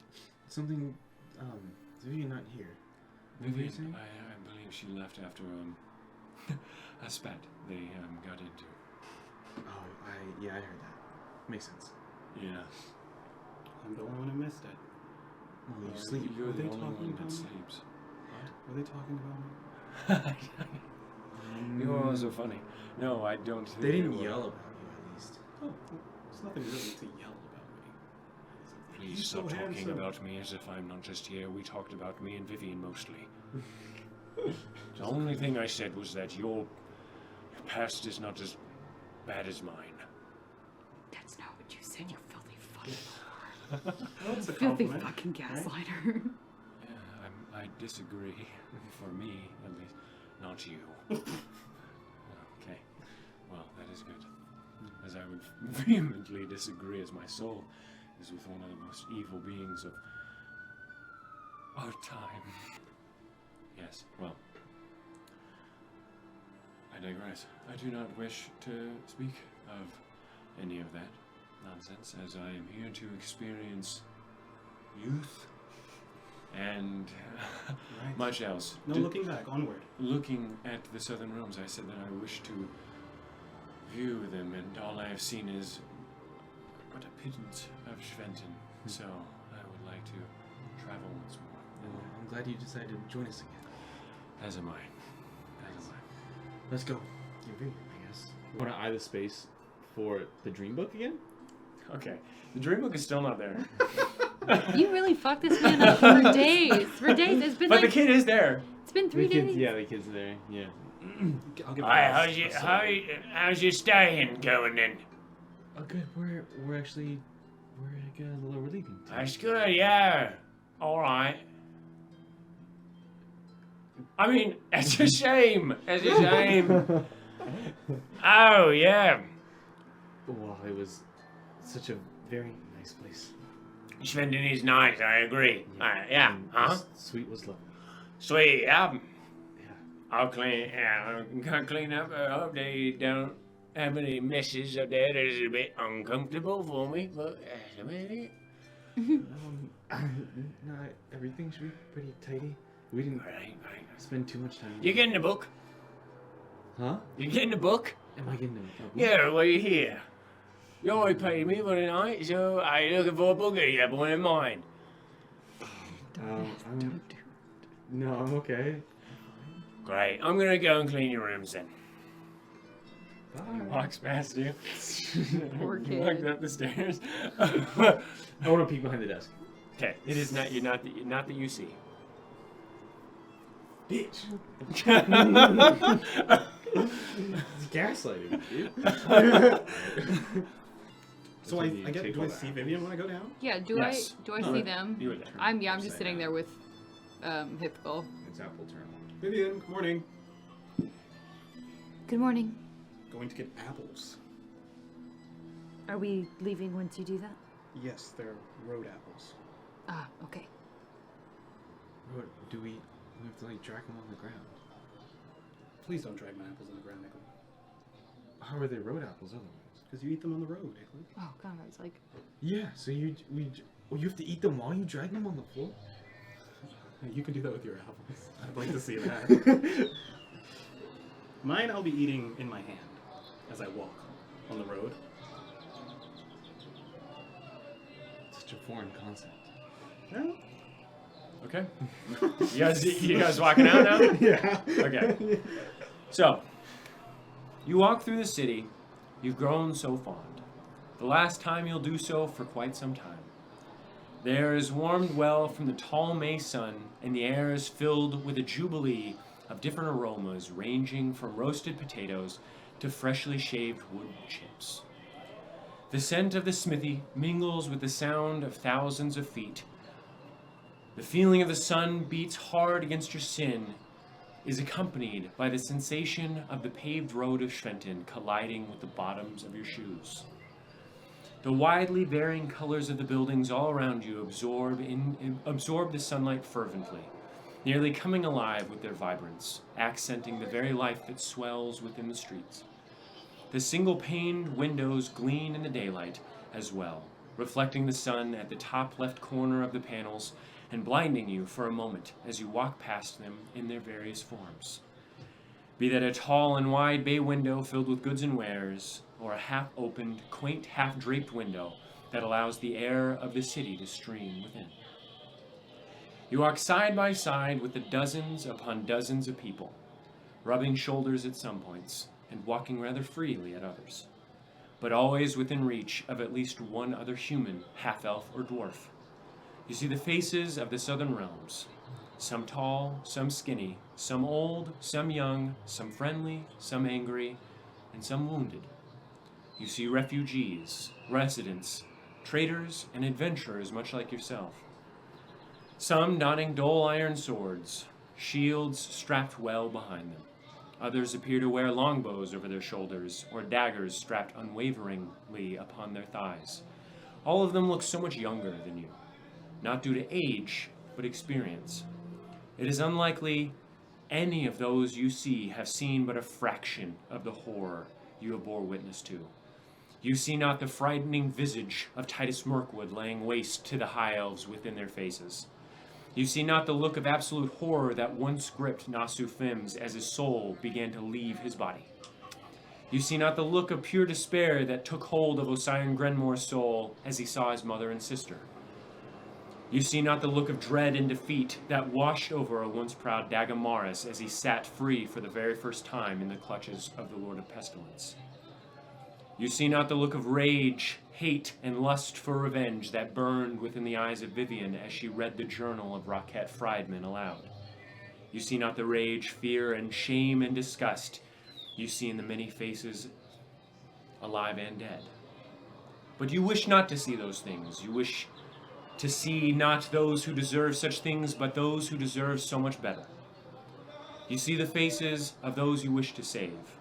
You see those emotions you wish to maintain. You see that youth, wisdom, and happiness and spirit that you wish to guard against the rising tide of hate and rage. You see life. As you walk through the city, you notice that the sound of merriment drowns out any sound of despair. The sound of children playing, the clacking and clanking of wooden wheels against stone, the conversations of hundreds, the jingle of doors opening, and the constant thrum of all those that work within. Through the clashing of steel, the sound of carving wood, or the flipping of books. It feels almost as if it should be overwhelming, though every sound plays its part in the chorus of life, a melody you've grown so fond of hearing. Feeling all of this, you walk along the raised pathways near the tall, cramped, vibrantly painted, rooftop, garden-clad, and balcony-laden buildings of Shenton until you reach the city limits. You leave the sound and scent of the city behind, walking now within the outer villages of Schwenten, going north for the time being, seeing the farm cats and dogs hopping through tall fields of uncut grass and upon the picketed fences that half-heartedly separate the land. The plots begin to widen and the farmhouses begin to separate, becoming more sparse as the farmland grows in size. You see large orchards of grapes that rest happily upon rolling hills, orchards of apples that grow furtively amidst the nutritious and dark soil, rows of green bean vines that wrap ferociously upon the metal wiring that's been strung to thick wooden poles, and fields of berry bushes that explode from the ground in deep green pockets. The aroma of tilled earth, sun-baked leaves, and warm berries glides freely into your nostrils. You feel such happiness, such relaxation, and for a moment, your destination is wherever you dream it to be. Eventually, the farmhouses speckle the expansive land like tiny dots, their chimneys simply beacons of their existence within the fields of life that lay before you, and your journey to Cruel truly begins.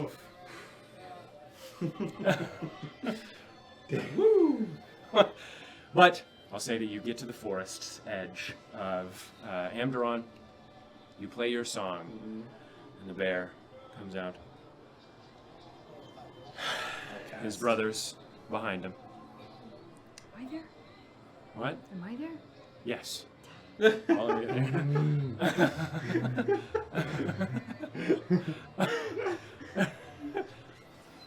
I'll cast Speak with Animals. Okay. I'll use my pact. I suppose it is time then. Yes. Go on. We're leaving the city. All right. Then I will go with you as far as it takes. Thank you again. We are on our way to Cruel. You have told me that already. Just wanted to make sure. there's a part of me that feels guilty about the things that might happen.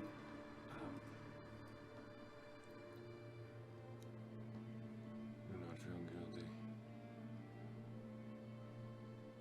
The scent of that place carries along the wind. And my brothers and I are willing to do what needs to be done to protect our realm, just as you protect it as well. Good. And he turns around. Why? And they sort of like get up on their hind legs and like start batting at each other.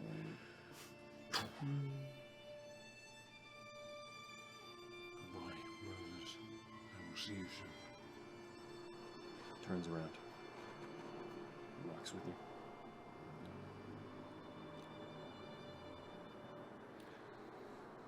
I You haven't see them in the back, watching as you leave. As you leave. asked you yet. Are you called anything? How do I refer to you? I feel like Bear is a little... Just call me Bear for now. Alright. The name is not necessary, and will come. Everyone calls me something else in the forest. A new name, because that is what I mean to them. You will do the same. Do not try to force it. Just let it happen. Alright. I'll just go before I change my mind. It is my family. I do this for them. And I miss them dearly. On our way then. Continue on. You see them climb up the tree to try and get a vantage point, watching even as you depart the forest. Wow. Thank you. Okay. You all walk south. I would first like to send to Shafra before we go. Okay, so send to Shafra. I just wanted to let you know that we will be... Well, we are leaving the city now. And hopefully we will be back within 3 months. Thank you for the help that you've given us. You're welcome, Vivian. I'm sorry that the last thing that we said was not as grand as I would like it to be. I do not hold ill will or as much as you think against all of you. I saw the room that they died in, and there is no doubt that they deserve to die. Ferocia holds no ill will against you as well. Thank you for letting us know. May your journeys be safe. Do not let Tagamaris die. And then he ends.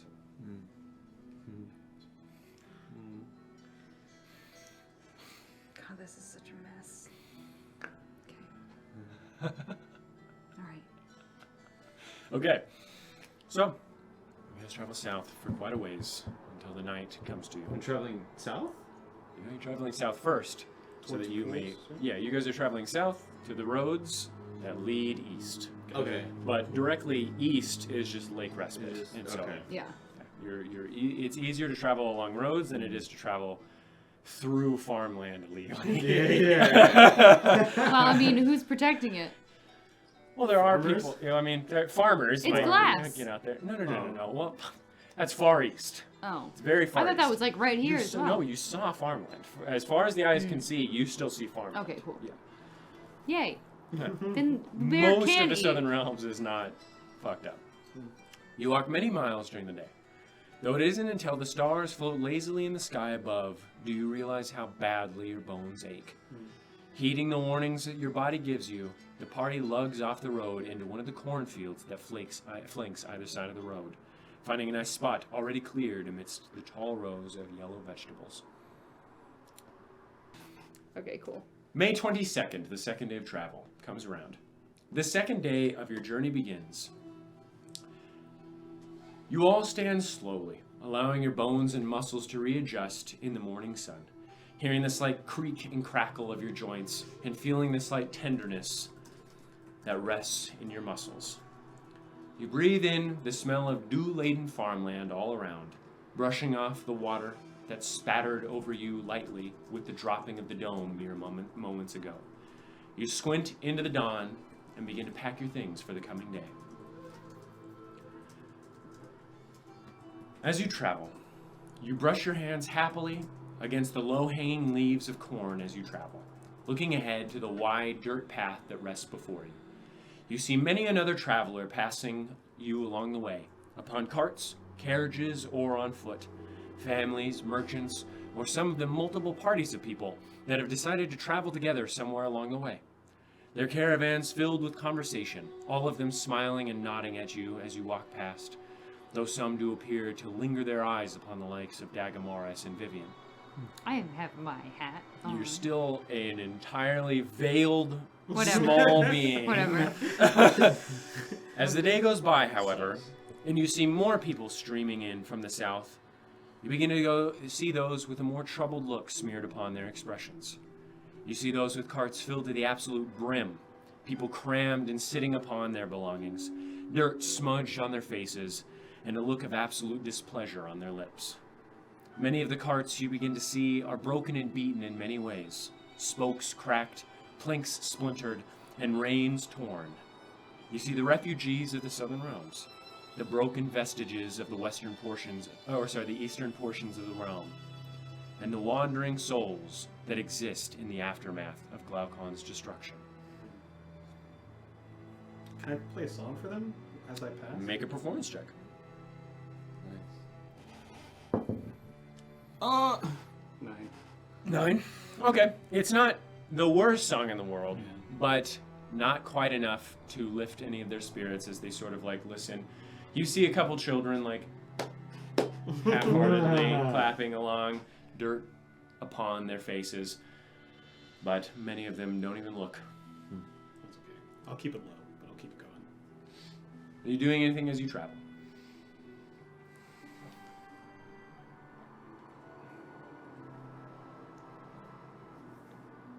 What are you doing? I'm keeping it myself mostly. Okay. So Yahiro, speak up. I missed the southern realms. This is nice. I like this so much. Do you smell that? Corn? No, other things. It's the soil. Everything is so fertile. My second guess was dirt. Dirt is an underrated smell, truly. At least some dirt. Dirt that has been cared for. Everyone seems so dreary. Not Yeah, everyone, yes. but yes. Yes, there. Yes. But not wrongfully so. Yeah, these are dreary times. Yeah. And these are people that have been displaced.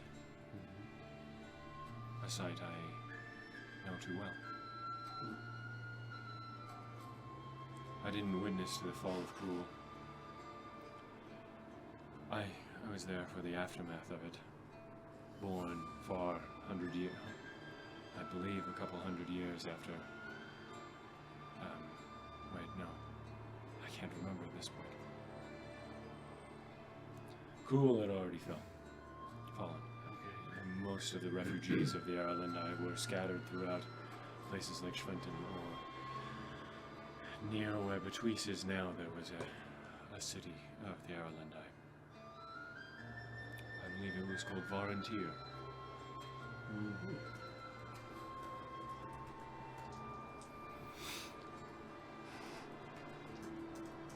Near Betwise, so below it? No, it was more within the forest of Elven life. They would commune with the satyrs quite frequently, and I believe there were some human clans that spoke with them as well. Everything was so different then. Yes, there was. There was a lot changed Glaucon was still ruler even when I was alive, I suppose. It is weird seeing the same trends. History truly does repeat itself, does it not? Let's hope it doesn't anymore. That's what we're trying to do, right? But Be nice.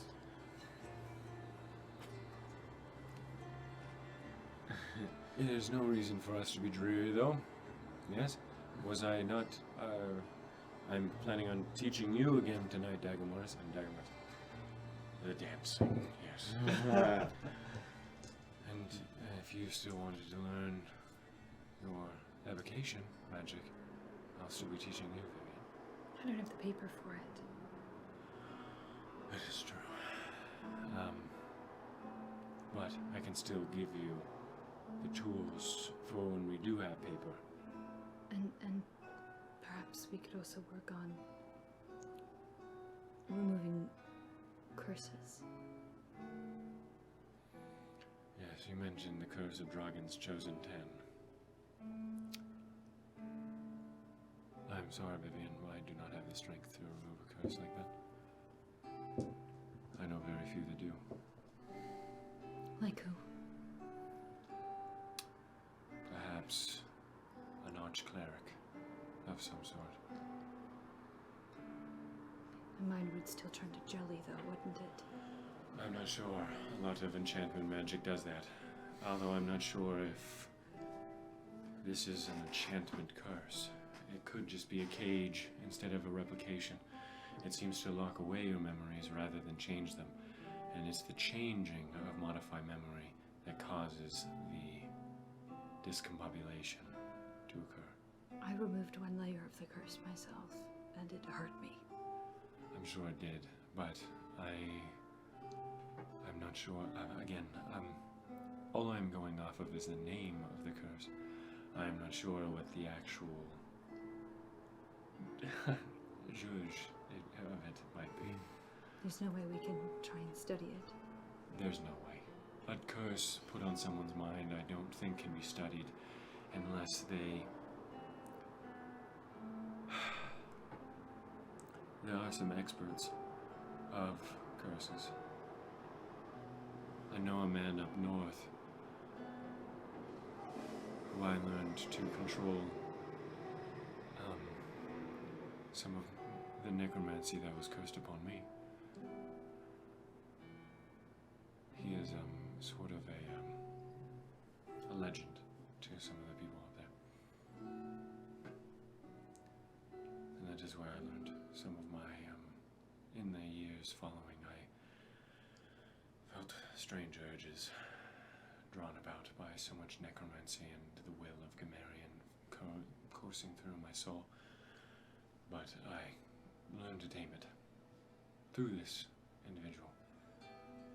Okay. God damn. So, eventually the night comes. You stop for the night, seeing the endless fields of corn and wheat finally begin to taper off into more diverse crops of gourds, berries, artichokes, beets, and other various fruits and vegetables. Artichokes? You still breathe in the scent of summer, I love now artichokes. cooled by the moon's arrival and the departure of the sun that hangs above you so casually all throughout the day.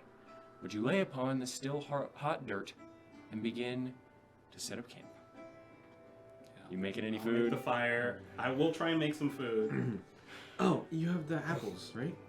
Yes. Can I see one? Sure. I've learned this. The bear is still with you, by the way. Oh yeah. Okay. Right. Yeah. I've been. We need Bear. I'm like a we cookie need like a crate. little toy or something for Yeah, each of. for I have a Hithgul Hithgul and you have a And bear. Yeah. We need to. The bear was just sitting off again, like he travels off of the road so that people don't get scared. Yeah. right? eat Just so some, you're all eat aware. some passing corn. Yes. He doesn't even want to be on the road. Yeah. So, that- but at night he does come. I'm hungry. Watch. It's apple. And then it's apple turnover. And sort of just like takes the apple, sort of sits back on his haunches. Apple turnover. He likes it. I'm gonna try and get some food together. Okay. I will Whatever I can find. If I can get some artichokes. Sure. Oh, man. The artichokes are a bit closer to a farmhouse, though, so I'm gonna have you make a stealth check. We're Dagamar's like sits up a bit. Don't, please. 26. Jesus. Okay, yeah. So you are so stealthy that you creep up upon a little field mouse that appears to be munching. Mouse. And as you pick it up, that's only when he discovers your existence as he jumps off and like off into the field. Okay, so you get with that as many artichokes as you wish. There is a pretty sizable chunk of land with a couple hundred artichokes. Or no, yeah, I'd say a couple hundred artichokes around this. Yeah, I'm not gonna take a lot. Just enough, I think, enough for us. Okay. There is a bear, so. Yes. There is a bit. There's plenty of corn. Well, I don't sleep. I lied to you. Oh, I don't have to sleep. Oh. So I will be staying up with Icklid. I guess I am still the only one. And I will be teaching you some magic when you wake up. And, Dagamor's out of ballroom dance.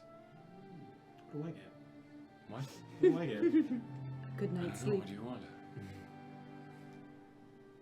I don't know. You can tuck me in, I guess. I can help you research your necromancy. Okay.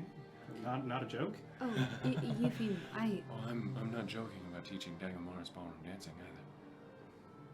You've been doing that while I've been sleeping? Yes. And Dagamar's peaks. I thought we had a deal, your hero. Oh, wordless deal. Yes, I am teaching Dagamor's the waltz. I want to see that. I don't think he wants you to at this point. And he Damn it. You cannot take away such pride I gained during that tag game. I've kept it so long. Are you that bad, Dagomar? Eupheme. Just say you're bad, no one will. Eupheme, please. I'm getting angry. I'm embarrassed, and I do not like being embarrassed. Cool. I'm going to bed. I was wondering, I got this, and I pull out from my bag the little wooden training sword. I was wondering if you could show me how to use this. At some point. I can.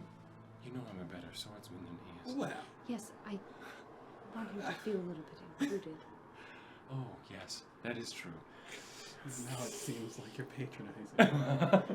I am a little bit, but jokingly. Well, I was going to ask you before Yahiro rejoined us. Something I've been thinking about for a while. It is not just the swordsmanship. It is also The swordsman? the swordsman Oh, okay. and his You are true. flavor, his flair. So, of course, it came to me.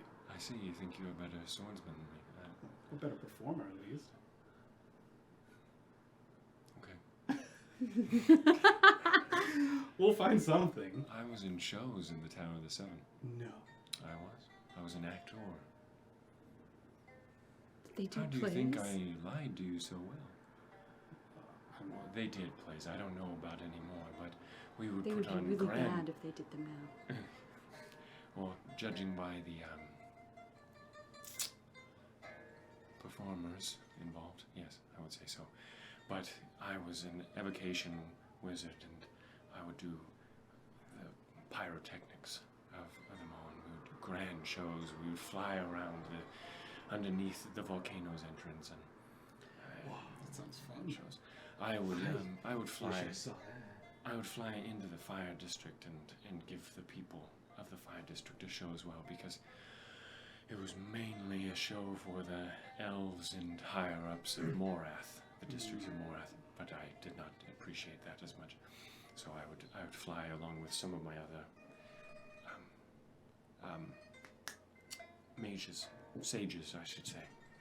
And one of the most popular shows was we would recreate some of the battles of Flauntus. Stop. I read his book. It's awful. Yes, his books are terrible, but the stories behind them are very intriguing. Vampire lords and orc warlords and all that. It's great. Great stuff. I don't know if any of it is true. Very funny, though. Do you know what the word Yerachmiel means? Yerachmiel. No, I do not. A mystery that Again, remains I learned unsolved. very little, actually, other than to kill things and act. But, yes. Anyway.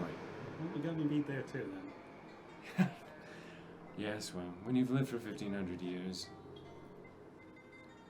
and you have a friend that you used to talk to all the time, in your head, talking, and you learn new things.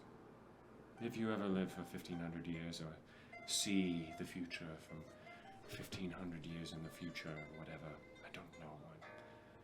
I guess if you live as long as I have, then maybe something will happen. You all can go to bed, I am rambling. I just know I'm gonna beat you with something soon. And You're I don't want your help. beating me at living. I don't want your help. Okay. Move Alright. spar. Good. But for now, I have to go to sleep, unlike some people. Unlike Two of us. Yes. Alright. Well, have a good rest. And me and Nickland will keep a watch out. And the bear is sort of by where Eupheme sleeps. On his belly, just sort of sprawled out. Okay. So, All right. keep watch. I am not able to like paint while I'm keeping watch, right? No. Yeah. You can ask Yahir to keep watch if you would like. I'll keep watch. Okay. Make it with advantage. Okay. I do want to cast speak with animals and say goodnight to the bear. Okay. And the bear sort of like, What are you talking about? Just wanted to say goodnight. What does that mean? What is that? Well, I'm just wishing you a good sleep. Oh, thank you. Is that something that humans do? Yeah, when we can think enough to care about each other. Well, I wish you a good night then as well.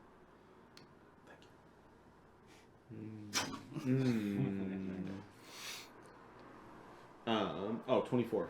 okay, yeah. You are keeping a very nice watch out. Mm-hmm. You don't see anything throughout the night. Are you doing anything? Cool. Doing knots and painting? You can do knots passively. Sure, I'll do knots. Okay. So, 4 hours pass. Yahiro is waiting for you. Are you ready? Good morning to you too. Is it morning? Well, it's my morning. Oh, well, good morning, Vivian.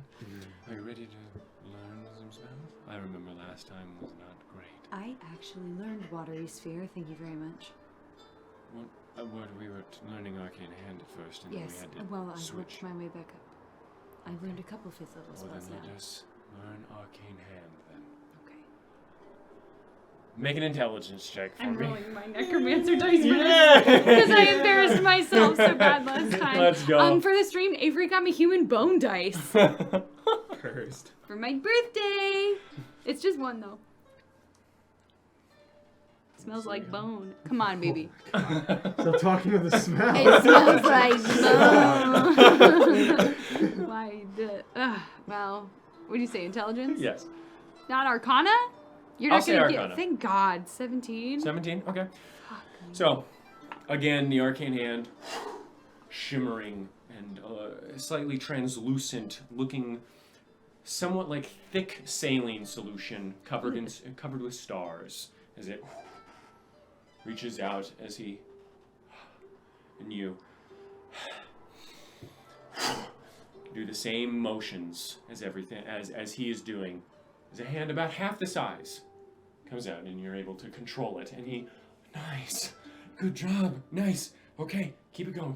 Okay. And you keep through it. Make another intelligence check for me. Yeah. She pulls out the bone dice again.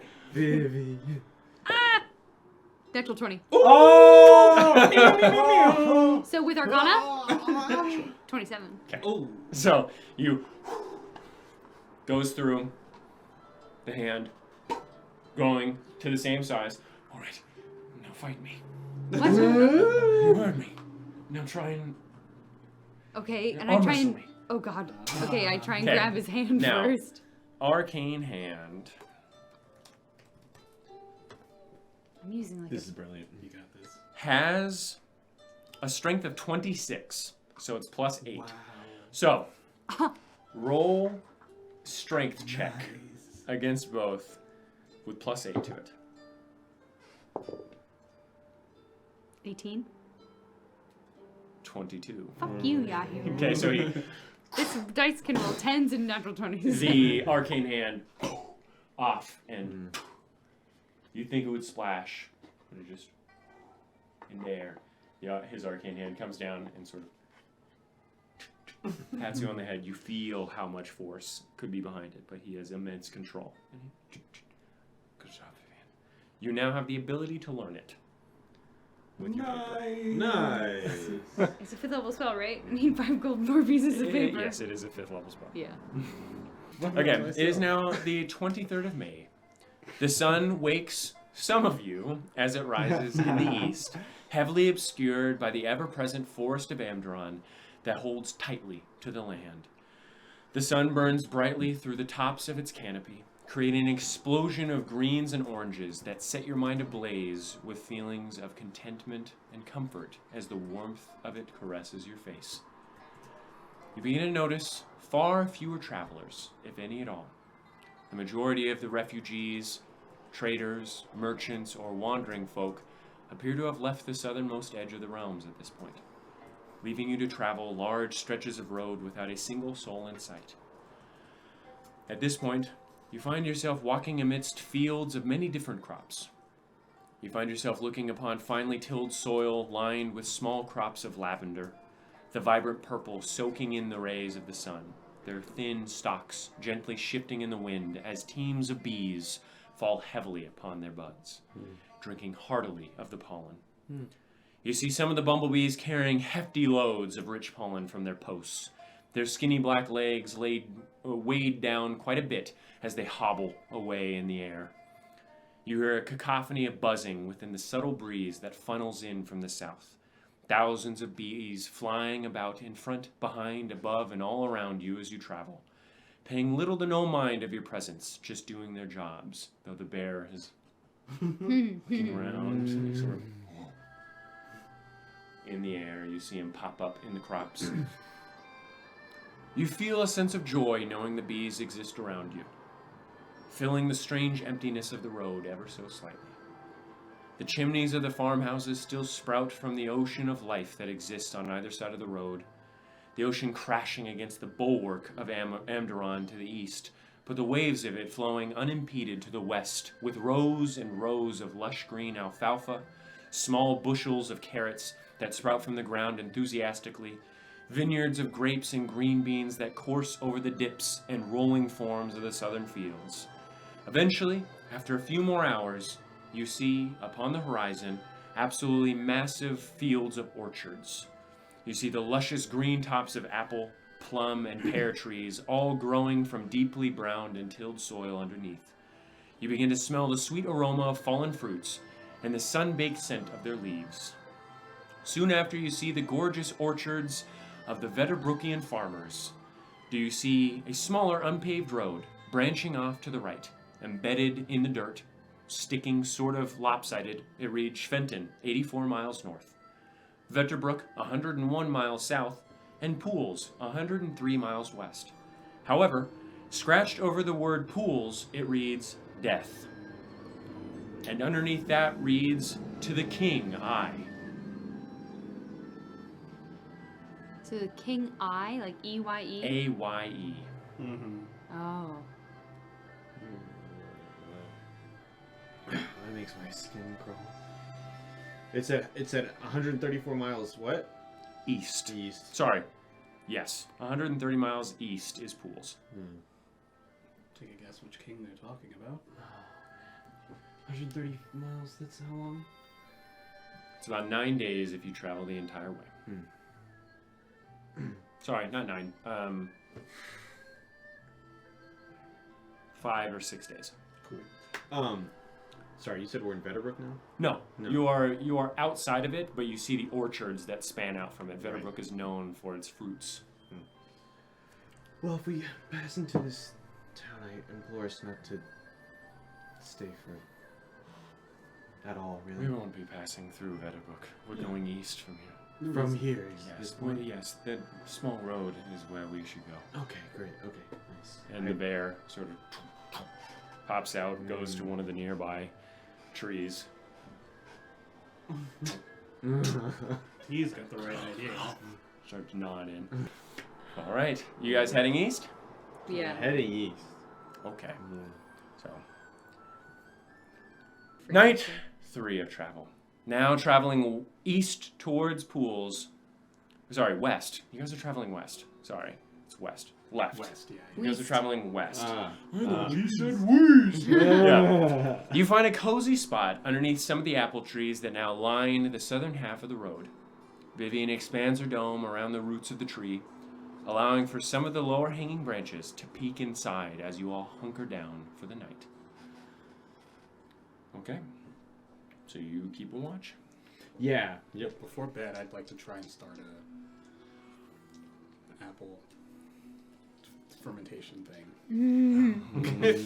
You have zero the tools to do Yeah, I don't know how to do it. I'm just gonna put a bunch of apples and water in a Remember bottle. when you guys tried to filter water? Shut up.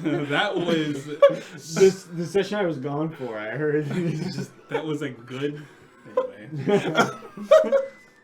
I'm just gonna put apples in a bottle because that's how I think. It's Are you gonna gonna seal it? No, I'm gonna close it. I'm not gonna seal it. Don't you need? Oh, I guess You need the apples naturally you need have sugar. something to bubble out the excess gas, or else it explodes. Eupheme doesn't know. Okay, so I'm gonna actually have you make an intelligence check. Apple bomb, cider bomb. Natural. Shut up. Okay, so you would know that you need to release the gases when you're fermenting. Okay. You've drank enough and talked to enough bartenders. Cool. The experiential wisdom. Mm-hmm. Vivian, do you have any like fancy tubes? Try something for my alchemy set that could work. Yeah. I want to try to make some alcohol for the road. Oh, yes. I tried moonshine once. That was troubling. Yeah. Before I died, and I thought that I Right might have before you died. Oh, yes. I think maybe that's what keeps me going to this day. Is that moonshine. The lich humor. God. Okay, yeah, I'll try and help you affix some tubing to let the gases out. I think if you Make a intelligence check with advantage. You can use either or of your intelligences. I'm manning this operation.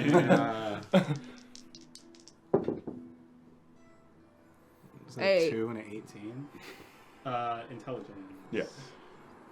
Plus 1. 19. Okay, so you actually create a pretty. I mean, it's a small growler. How many how many apples are you putting in? Well, if I can find some ones that have like fallen already, because we're like Yeah, you guys are in there, that have, yeah. like kind of like already going through the Okay. process. Yeah. So you pick up some older apples, and the bear goes with you. Starts eating some of the ones that are already on the ground. You'll love these when they get nice and fermented. Don't get the bear drunk. Okay. So So with the boys now. you create a nice little fermentation vat. Nice. Yeah, you got it. You're creating kombucha on the road out here. Yeah. Corn, mushrooms, kombucha. Let the good times rule. Vegan on the go. Eupheme is the one keeping everyone from the noose right now. God. When Eupheme gets done with that, I'm Okay. gonna go over to him and be like, "Hey, this might be a lot to ask, but do you think I could talk with the bear?" Sure. Yeah. Like through me? It's like a translator. Well, you can't make me understand him. No. Unfortunately, I can't. No. Yeah, I guess through you. Is it okay if I'm around? Yeah, no, that's fine. I Can just you talk to the It's just a lot to say. There's a lot to say. It's gonna piss him off. No. I mean, no. No, it won't piss him All right. Okay. Now that you're confident. Sure. Yeah, I'll cast it. Let me just make sure I can. I don't think I can. I can ritual cast this. off. Let's go. Let's go. You should do that. Yeah, no, I can't cast it at a high level or anything. So yeah, I'll ritual cast it. Okay. So you ritual cast it. After a bit, the bear still sort of like on his belly, got some fruits and berries. Hey, so Why are you talking to me? Icklid has some things he would like to say to you. Oh, right. Well, can he talk to me? No, he doesn't have And the he sort of connection like I do. stands up. I taught Vivian a spell, I think. Maybe I could teach you too. What does he want? Can he understand me or? I can understand common, yes. I can understand it. Okay, great. So then I just need to hear his responses. Hi. I had something that I've been wondering about for a while, and we saw something today that maybe, well, it'll help illustrate what I'm trying to get at. The bees. That's not, entirely chaos, is it? There has to be some order to it. It's not that they just randomly pick flowers. They must be picking the flowers with the most pollen and then go from there. And then they have to bring it back to their hives, and then they have to make it a certain way. You could fixate on the weirdest things, Icklid. I'm trying to understand if nature is chaos or order. I have heard of this fixation from humanity as well as elves. It's a strange aversion to chaos. It is chaos. The bees do not follow the will of Bela. They obey no rules. The bees live. The bees go where they wish.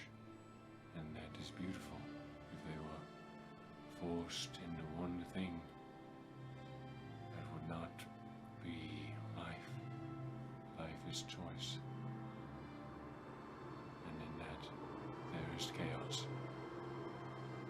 And you must learn to swim within it. And I believe much of the trouble we have today is due to a fixation on order and control. Do you understand? I'll link us and then just kind of translate them thoughts. Okay. I guess. You think it's the fixation on order that is the downfall, but the chaos then that you say is in nature, is that the same that is being weaponized by the humans right now? I do not know what power humanity has, nor do I care. I simply wish to coexist as I once did. Power does not interest me as long as people can live happily. Power is not evil innately.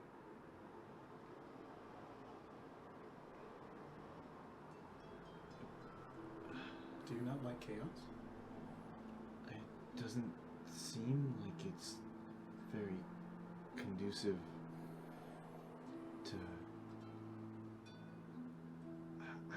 I don't know. I guess all I've ever been taught was order. The rat sort of crawls out of the bag, purchased. Yeah. Look, my mom is a Jarl. She oversees a whole town. She orders it, makes sure everybody, plays by the rules. Everybody lives by certain standards, so that everybody that lives together does so happily. But that is not complete order.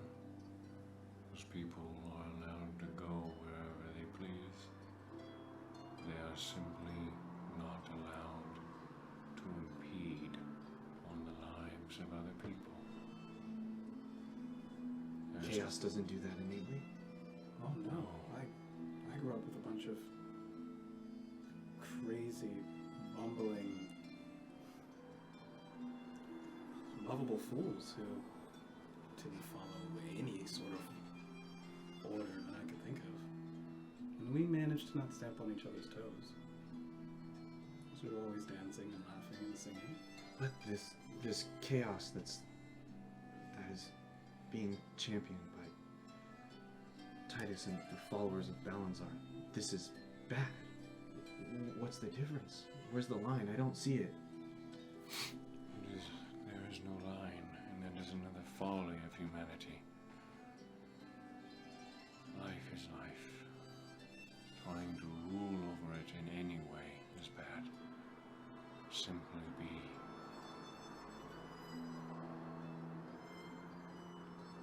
I haven't seen much of this Titus thing.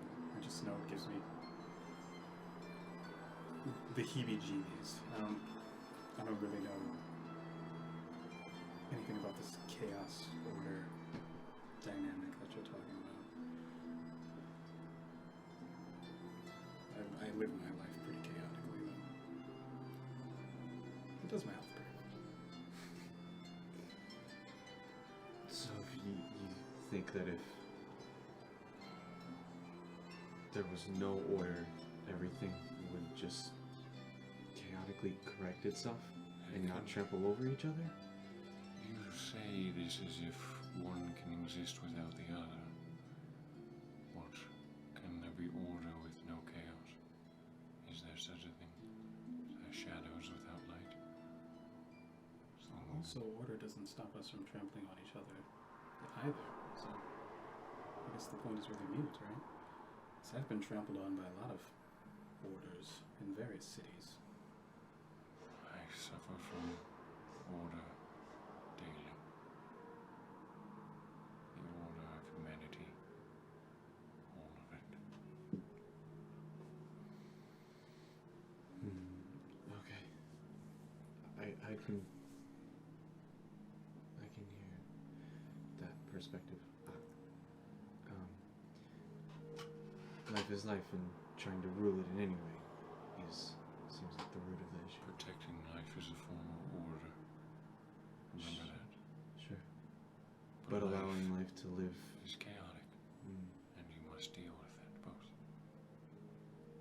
That makes a lot of sense. Yes. I appreciate you talking to me. Thank you, Yuffie. So I didn't know if I was supposed to get in that. The bear I did. flops down. Dust, sort of. That was rather touching. Yahiro comes up. Are you okay? Hi. Yeah. No, I'm fine. Yuffie and I were just talking. And The bear was talking. Well, glad to be around here. We can go back. Okay, I'm sorry. Blows away. show me that smoke move. Alright. He comes back and shows you that for a bit. You doing? Yeah. Yeah, okay. Wait, I'm sorry. Is it flat roll or is? No advantage because Okay, Yahiro's up. Wow. 21. Okay, 21. Another day goes by, or another night goes by. Are you doing anything in the 4 hours? Yeah, I'll probably step away at some point. Do what? Send Send to whom? Nectar. Okay. Are we implementing a rule where I can't just talk as much as I want. I'm going to cut you off at the limit.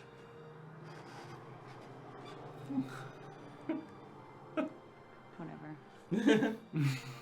Lame. You have a collect call from Vivian? Just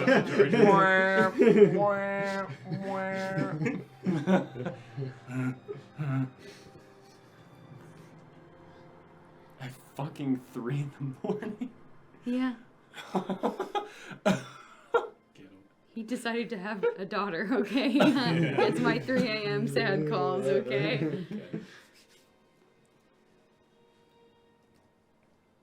I don't know if you're even receiving these because of where you are.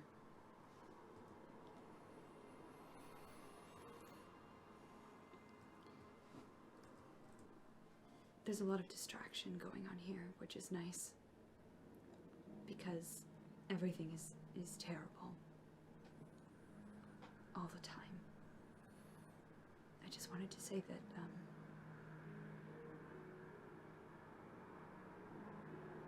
I miss you a lot. And I know at this point, for whatever reason, we've both done a lot of things that make going back to the way things used to be, however that was, seems impossible.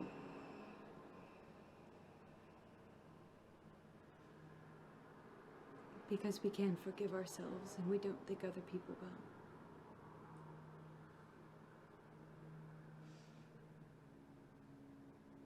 But I've decided I don't want anyone's forgiveness unless I have you. Cut off. Okay. Then I'm gonna sit for a bit and then I'm gonna go back. Okay, you turn around and you see Dagmar's sitting there. That was quite nice. I'm glad I heard that. I hope you find Hector, Vivian.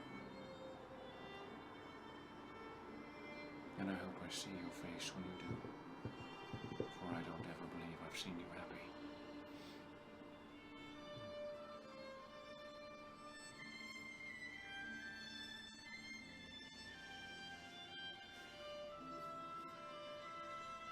I was happy at one point, and that's all I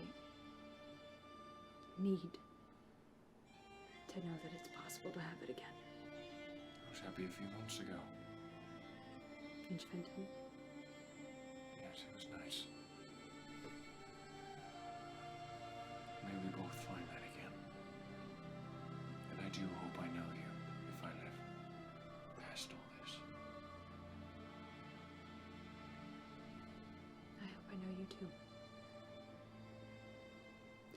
I think we're past the point that if we're both living for 3,000 years that we can ignore each other for that entire time. Gods. 3,000 years. 3,000 years of being a cunt. It seems like a chore at this point. No, I'll enjoy it. Every minute. Anyway, I have a limit to how nice I can be. So I'm going to go away. Walks away. God, what do you think I was gonna do? Wreck shit? Damn. Yeah. Can't get a minute alone in this joint, goddamn. I'll go back to the hut. Okay. Right up the You bottom, have right? to stay in the hut, by the way. No, you don't. Yes, you do. Yeah, You leave well, it, it cast immediately it. drops. So you were No. in the hut. That's how he heard you. Lame. That means Yahiro and Iklet heard me too. No. Dagomar just was listening. They're keeping watch. Well, yeah, we're watching. We don't care. You have great eyesight. No. Oh, yeah. Stupid. You have great eyesight, Evelyn. Oh, thanks. Kind of. Not as good as mine, but I have true sight. Did you know? Stop. I think on this guy. no. Wow, that's. I'm sorry. You do have great eyesight for someone who doesn't have true sight. Okay. Is that you're teaching everybody else things? I can't teach you anything. I'm not... Oh, well, unless you want to learn how to act. Would you like to do some theater? Theater. I was hoping you would say that. With an R-E.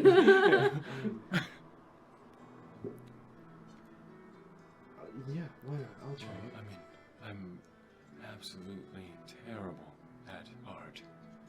I can't paint, and I see that you are quite good at it. I saw your painting of us that you are painting, and it is beautiful. Thank you. It's it was a habit of an old friend's, and well, he can't teach me anymore, so keep it up for him. Well, I hear the sadness in your voice, and I can catch a drift, so I will not be asking any questions. That is very sad. I'm sorry. It's okay. I don't read much drama, but why not? Sure. I'll take a crack. Make a performance check. Hey. He's gonna Good. make a performance check as well. I'm not good at it. That's a 6. Okay, he rolled a 17. So he's a good teacher. But, you know, for 19, you got embarrassment. Dagamaris is sitting there. Sitting there as you try your sort of like to be or not to be sort of type acting. But you guys laugh and enjoy the night as he sort of giggles and flaunts around with you. I feel so bad that Eupheme's asleep for all of our It's okay. nighttime activities. I get my shenanigans in. Day 5, May 25th of travel. It's Issa's birthday. What? It's Issa's birthday. Oh, yeah. At this point, the forest of Amdron has long disappeared from your sight, long consumed with the farmland that surrounds you. However, you begin to hear the gentle lapping of lake shores filling your ears as you travel along with the subtle scent of fresh water. Cattails and algae that mingles with the smell of fruit and wheat. You notice the wheat here appears overgrown and the soil looks to be rather dry and uncared for, cracking and growing a multitude of weeds. You begin to notice this progressively as you've traveled west, along with a general lack of smoke trailing from many chimneys. Many farms looking to be abandoned and or dilapidated in some way. The most eerie is the complete lack of any travelers along the road, entirely void of any humanoid life. Only the bees, small little farm mice, and various other field animals to keep you company. After a few more hours of travel, you begin to hear the sound of toads singing and the croaking of frogs along with it as the path slowly leading north, as you did so, pushes out of the dying crops of wheat, allowing you to see the large and gently bobbing body of water known as Lake Respite. The water calmly reflects the sun that shines brightly above off of the many minuscule waves generated by the relatively strong breeze that now pushes in from the north. You see the plethora of cattails that grow strongly at the periphery of the water, leaving their perforated fuzz coalescing and gently bobbing in the water nearby. Along with the cattails, you see a variety of lily pads that also float carefree within the sparkling water.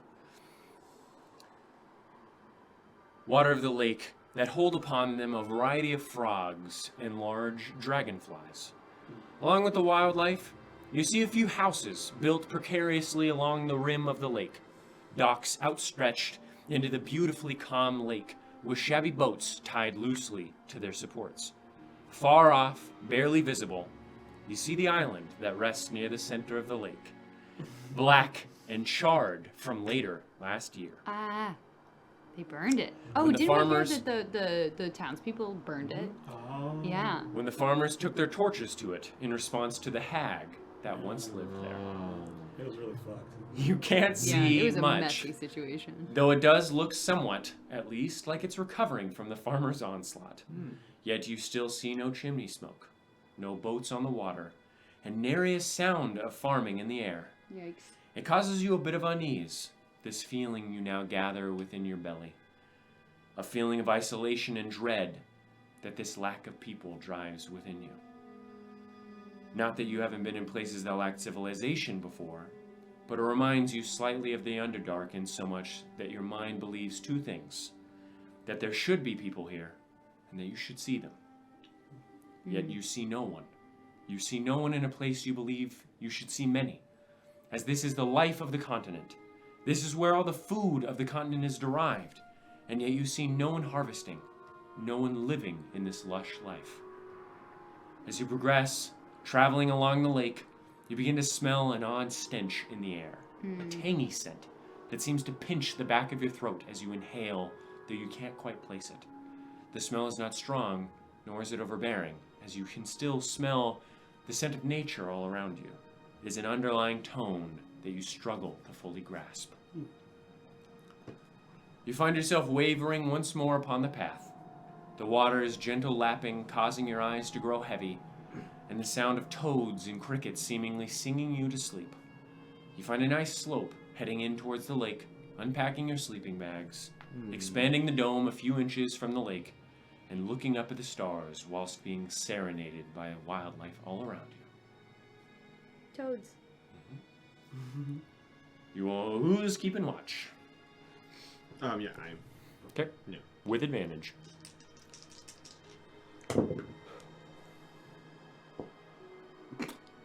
Nice. 16. 16. Okay. You see the water gently rippling, and the trees of Lake Respite still growing tall, pines by the look of it swaying, silhouetted by the stars and the moon at the edge of it. You see on a lily pad nearby a large toad. Going in, Yahiro. Very nice. Yeah, like toads. very much so. But that's all you see. Wildlife. Yahiro and you practice Sure. acting, so make a performance check. Better. 14. Okay. Excellent. You are getting better. He does a comedic scene with you. So you both end up on the ground crying in tears as your lack of acting skill, but also a strange delivery, quite well, of one single line leaves Yahiro crumpled on the ground. Dagamaris at this point is awake. You see him. Sort of in the back. I hardly know her.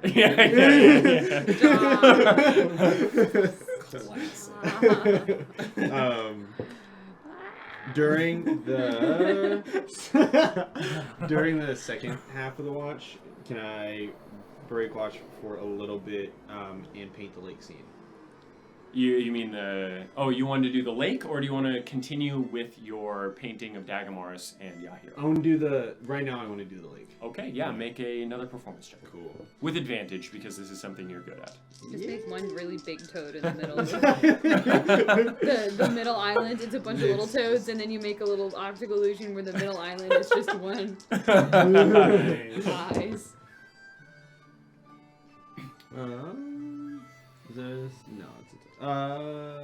Performance? 19. Excellent. You are painting the ripples with beautiful coloration. Nice. You're using oil paintings Yeah, at this point, and it is a beautiful confluence of various different brush strokes and lighting that illuminates the tapestry so well. Wicked. I needed more water practice. So, day 7 now. May 27th. Oh, I thought I had this terrible premonition that something scary was gonna happen, so I didn't say this. But Okay. do I see any fresh water belly weeds in the morning? No, because those are only on rivers. Lame. I want the tummy plants. So, day 7, May 27th. The 7th day of travel commences. The lake still nearby, though not right next to the road, you still travel. You still hear the gentle lapping of water, as well as the quiet splashing of fish and the cawing of birds that prey upon them above. Though you are unable to see it through the dying and dead fields of wheat and corn that flank either side of you. The soil appears entirely dry at this point. nearly dust that kicks up dramatically as you walk through it rather than dirt. The wheat appears somewhat gray and caked with grime, weighing it down immensely and throwing puffs of particulates in the air as you disturb it. As you disturb particularly lurched over sprigs. The corn appears to be doing about the same, though you see very few actual cobs of corn growing, mainly off green and gray stalks that appear to have once grown them. The same odd aroma you had smelled 2 days prior rings so much more clearly in your nostrils now, pungent and strange the scent remains, reminding you of something that you can both remember vividly and cannot remember at all. You begin to feel as if blood were rushing back to your veins in many areas of your body, like pinpricks upon your skin, and your stomach begins to lurch ever so slightly with the pounding of the soil your feet commit.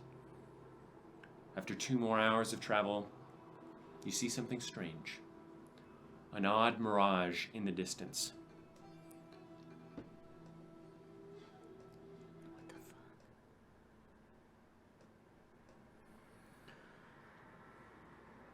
The mirage is strange and off-putting, even to the point of driving a twang of fear into your hearts. It looks nothing like a heat mirage, but more reminiscent to that of a bubble floating into the sky, though there appears no end to it, as if the bubble were being blown by a horizontal titanic creature just out of view. The mirage appears to stretch many, many miles to the north, west, and a few dozen miles to the south. If you had to guess, it appears to travel at least a few miles into the sky. It shimmers and moves as if corporeal, like incredibly translucent and soap-filled water. As you get closer, a headache grows rapidly within your mind. A shooting pain within your eyes that branches out violently into the front of your brain. Your stomach lurches fervently, and your feet tingle as if you had soaked them in acid. The tingling sensation only grows, as does the headache the closer you travel to the mirage, now leaving a strange iron taste coating your tongue and forcing you to squint in pain as the headache worsens to the point of tunneling your vision. You progress along the narrow path, many of you gripping your heads and walking in a strange gait to compensate for the uncomfortability present within your flesh. You look down at the path, the dirt crumbling underneath your feet. You find yourself wondering where you're going, where your feet are taking you. You continue to look down, seeing the dirt shift slightly as the sun begins to filter through the strange mirage. A sensation that forces your eyes to adjust strangely as you begin to lose the detail in your vision. A fog-like smoke begins to roll in that caresses your ankle. Not as thick as smoke, but not as light as fog. It appears to carry a certain weight to it that appears to weigh your ankles to the ground as you travel, akin to a non-Newtonian fluid that it seems to weigh you down the more force you exert upon it. Regardless, you force yourself onward, looking up slightly, seeing strange movement through the now incredibly thinned fields of wheat, and the air begins to seemingly take shape in your eyes, like a cotton swab at your retina. The blades of corn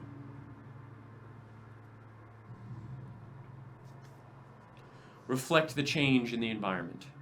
Once a muted gray, now a strange brackish brown, as you find yourself drenched in a strange illumination of vibrant colors. Every color appears more vibrant. The sun's rays warped by the mirage and soaking into each bit of color that you see more fervently. Your mind begins to adjust slightly. The pain now so constant that you find yourself pushing through it instinctively, but the ocular sensation remains rather overstimulating as the colors seem to shift as the mirage fades over and off of them, shifting the saturation and depth of the color and even warping their shape every so often. You find yourself, as you regain more control of your mind,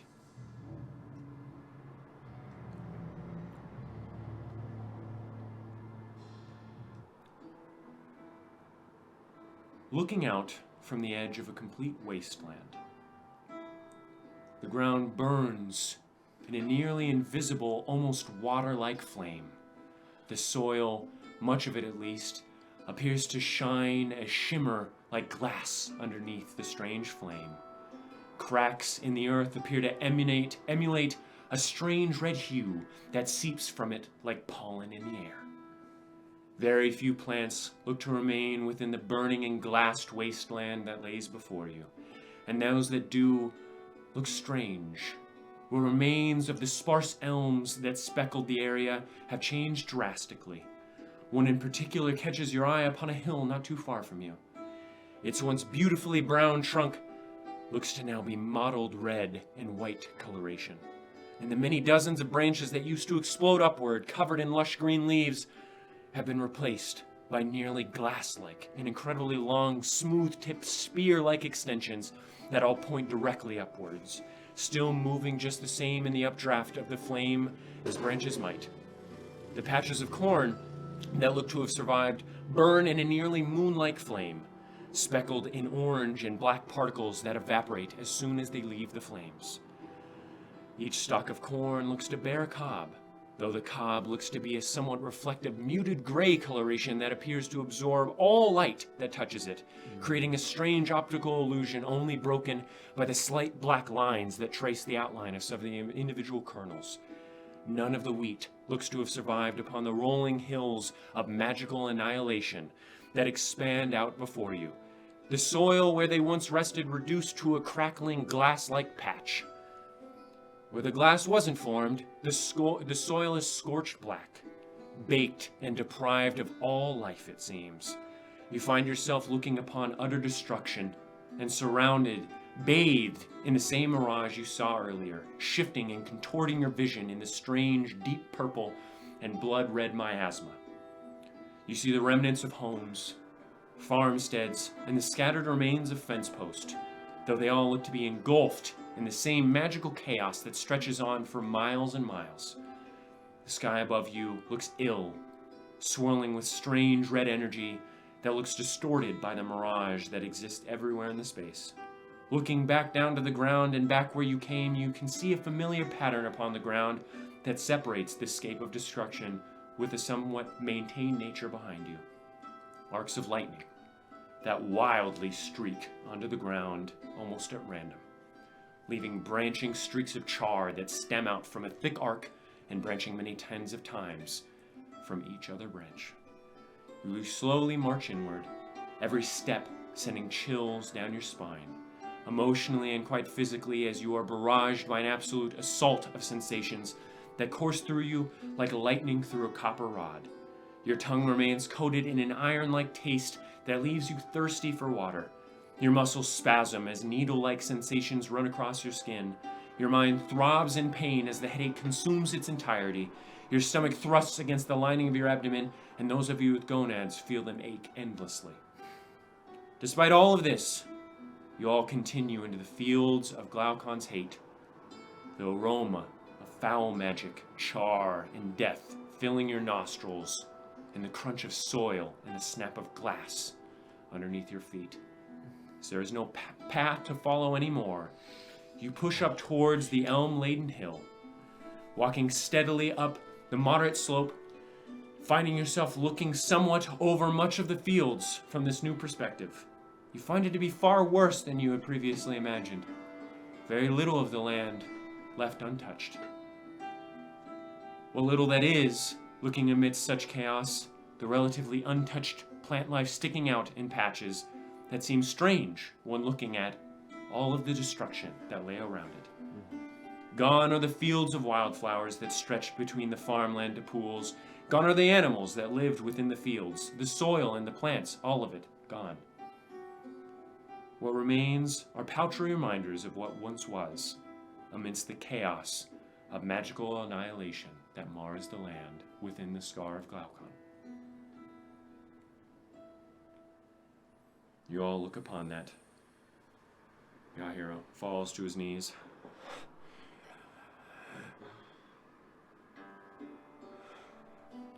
Does it go on like this for a while? I do not know.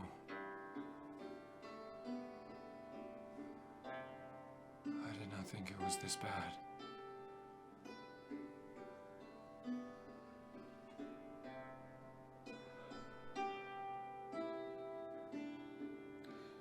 I thought it was going to be bad, but there's no... Who would have thought of something like this? Are you gonna be okay? Is that a path to follow? Yes. Okay. This was not just Glaucon.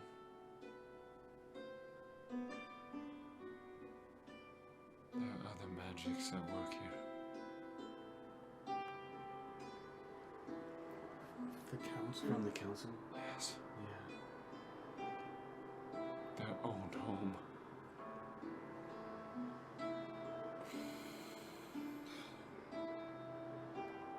Nothing is sacred, is it? I suppose not. There's no point to it, it's just a fit. This is more than a fit. It's a fit to an ancient blue dragon. No. This is something worse. Purposeful annihilation. Something I've seen before. You think they're behind it?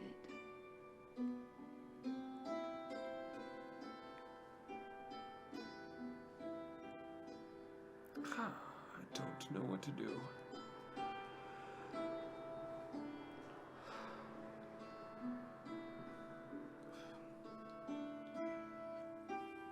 Fuck this. They can't just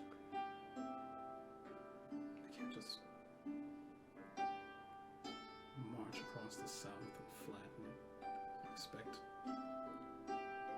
Expect it to be done. Just raise the fucking earth and leave. All those people are traveling north. So many people have died. Look at all those homes. Look at all the animals. All the plants.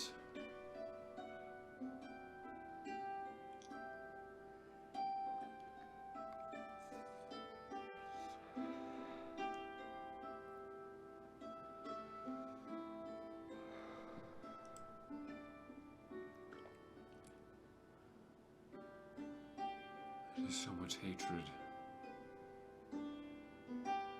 that one must feel.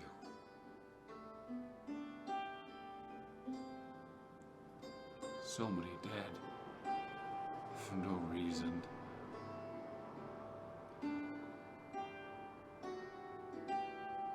Just lives ended in an instant.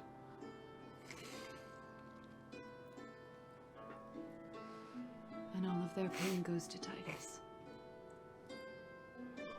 Well, it goes to me too. I saw that. Oh, God.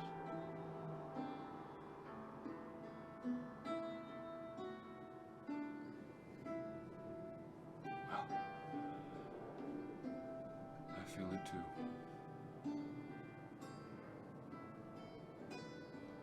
I'm gonna take out my lyre.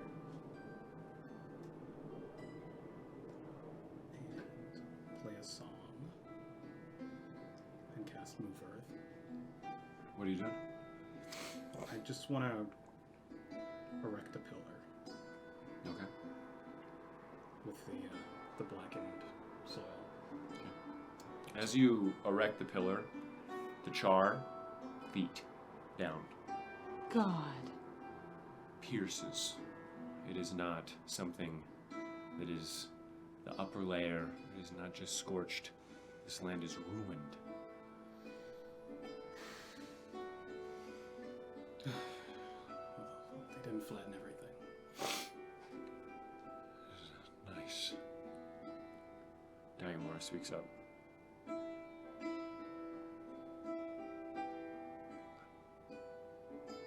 matter where I go, people are being slaughtered. Many mothers, just like mine, were here.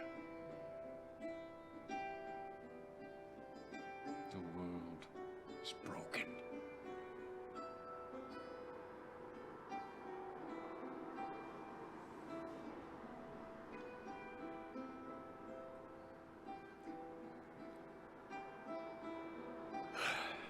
But we are strong, yes, all of us. We are mighty, yes. Yeah. Yes. I look at this. I spit, not upon the land, but upon those that did it.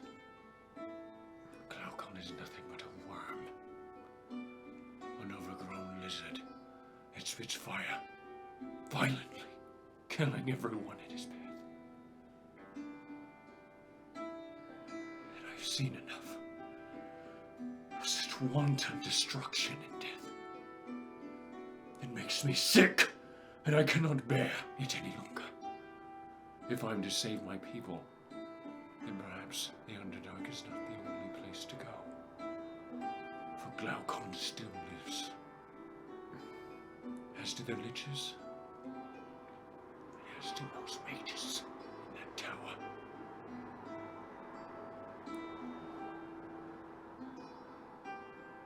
I'm tired of seeing it day in and day out, whether it be Titus Mirkwood, Glaucon Meridian, or Viscardi Morgan. We've witnessed the death of tens of thousands of people. Bears heavily on one's soul, does it not?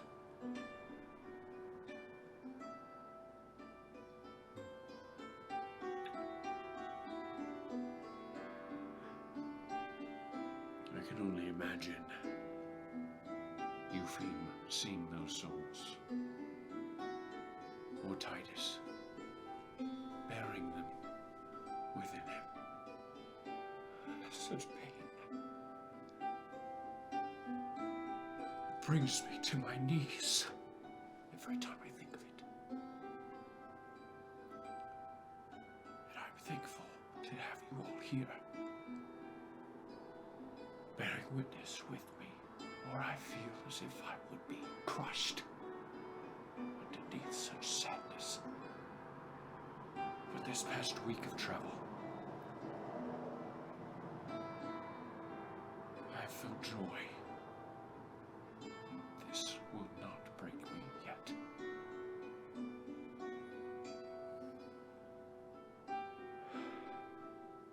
So, Wiglet, do you see now what your power can do?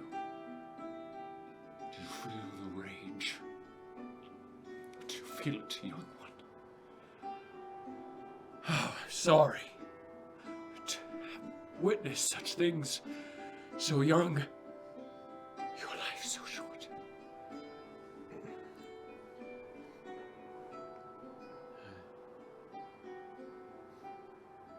Maybe my rage is manifesting a bit differently. I can't really imagine, and yet it's right in front of me. No, I see it too. It's hard to imagine. Walking upon it, smelling it, seeing it. I let this be a reminder towards a reminder for what we are traveling towards, for what we all are vowing to rage against. This is awful. Yes, it is. Yahiro stands up. Well,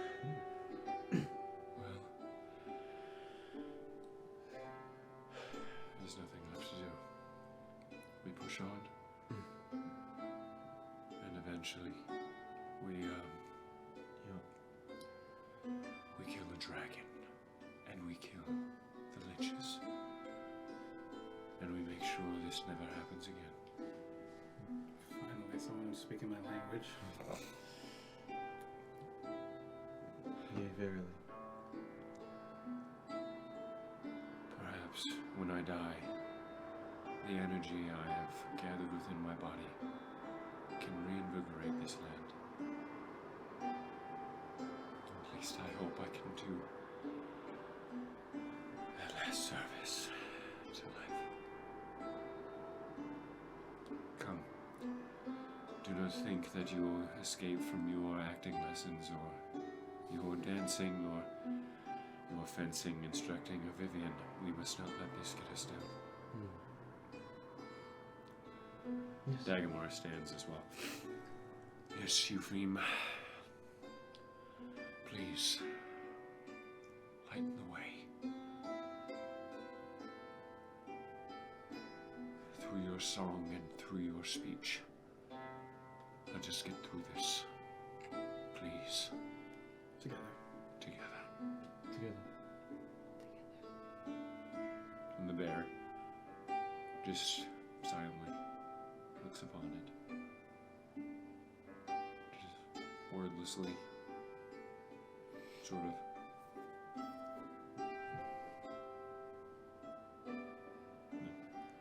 Gets up. Comes over to you. And that is where we are going to end it. Bummer. Fuck you, Glaucon Meridian. Holy shit. Thank you so much for joining us. This was an excellent session. Yeah. That was It was great, in my opinion. I loved every minute of it.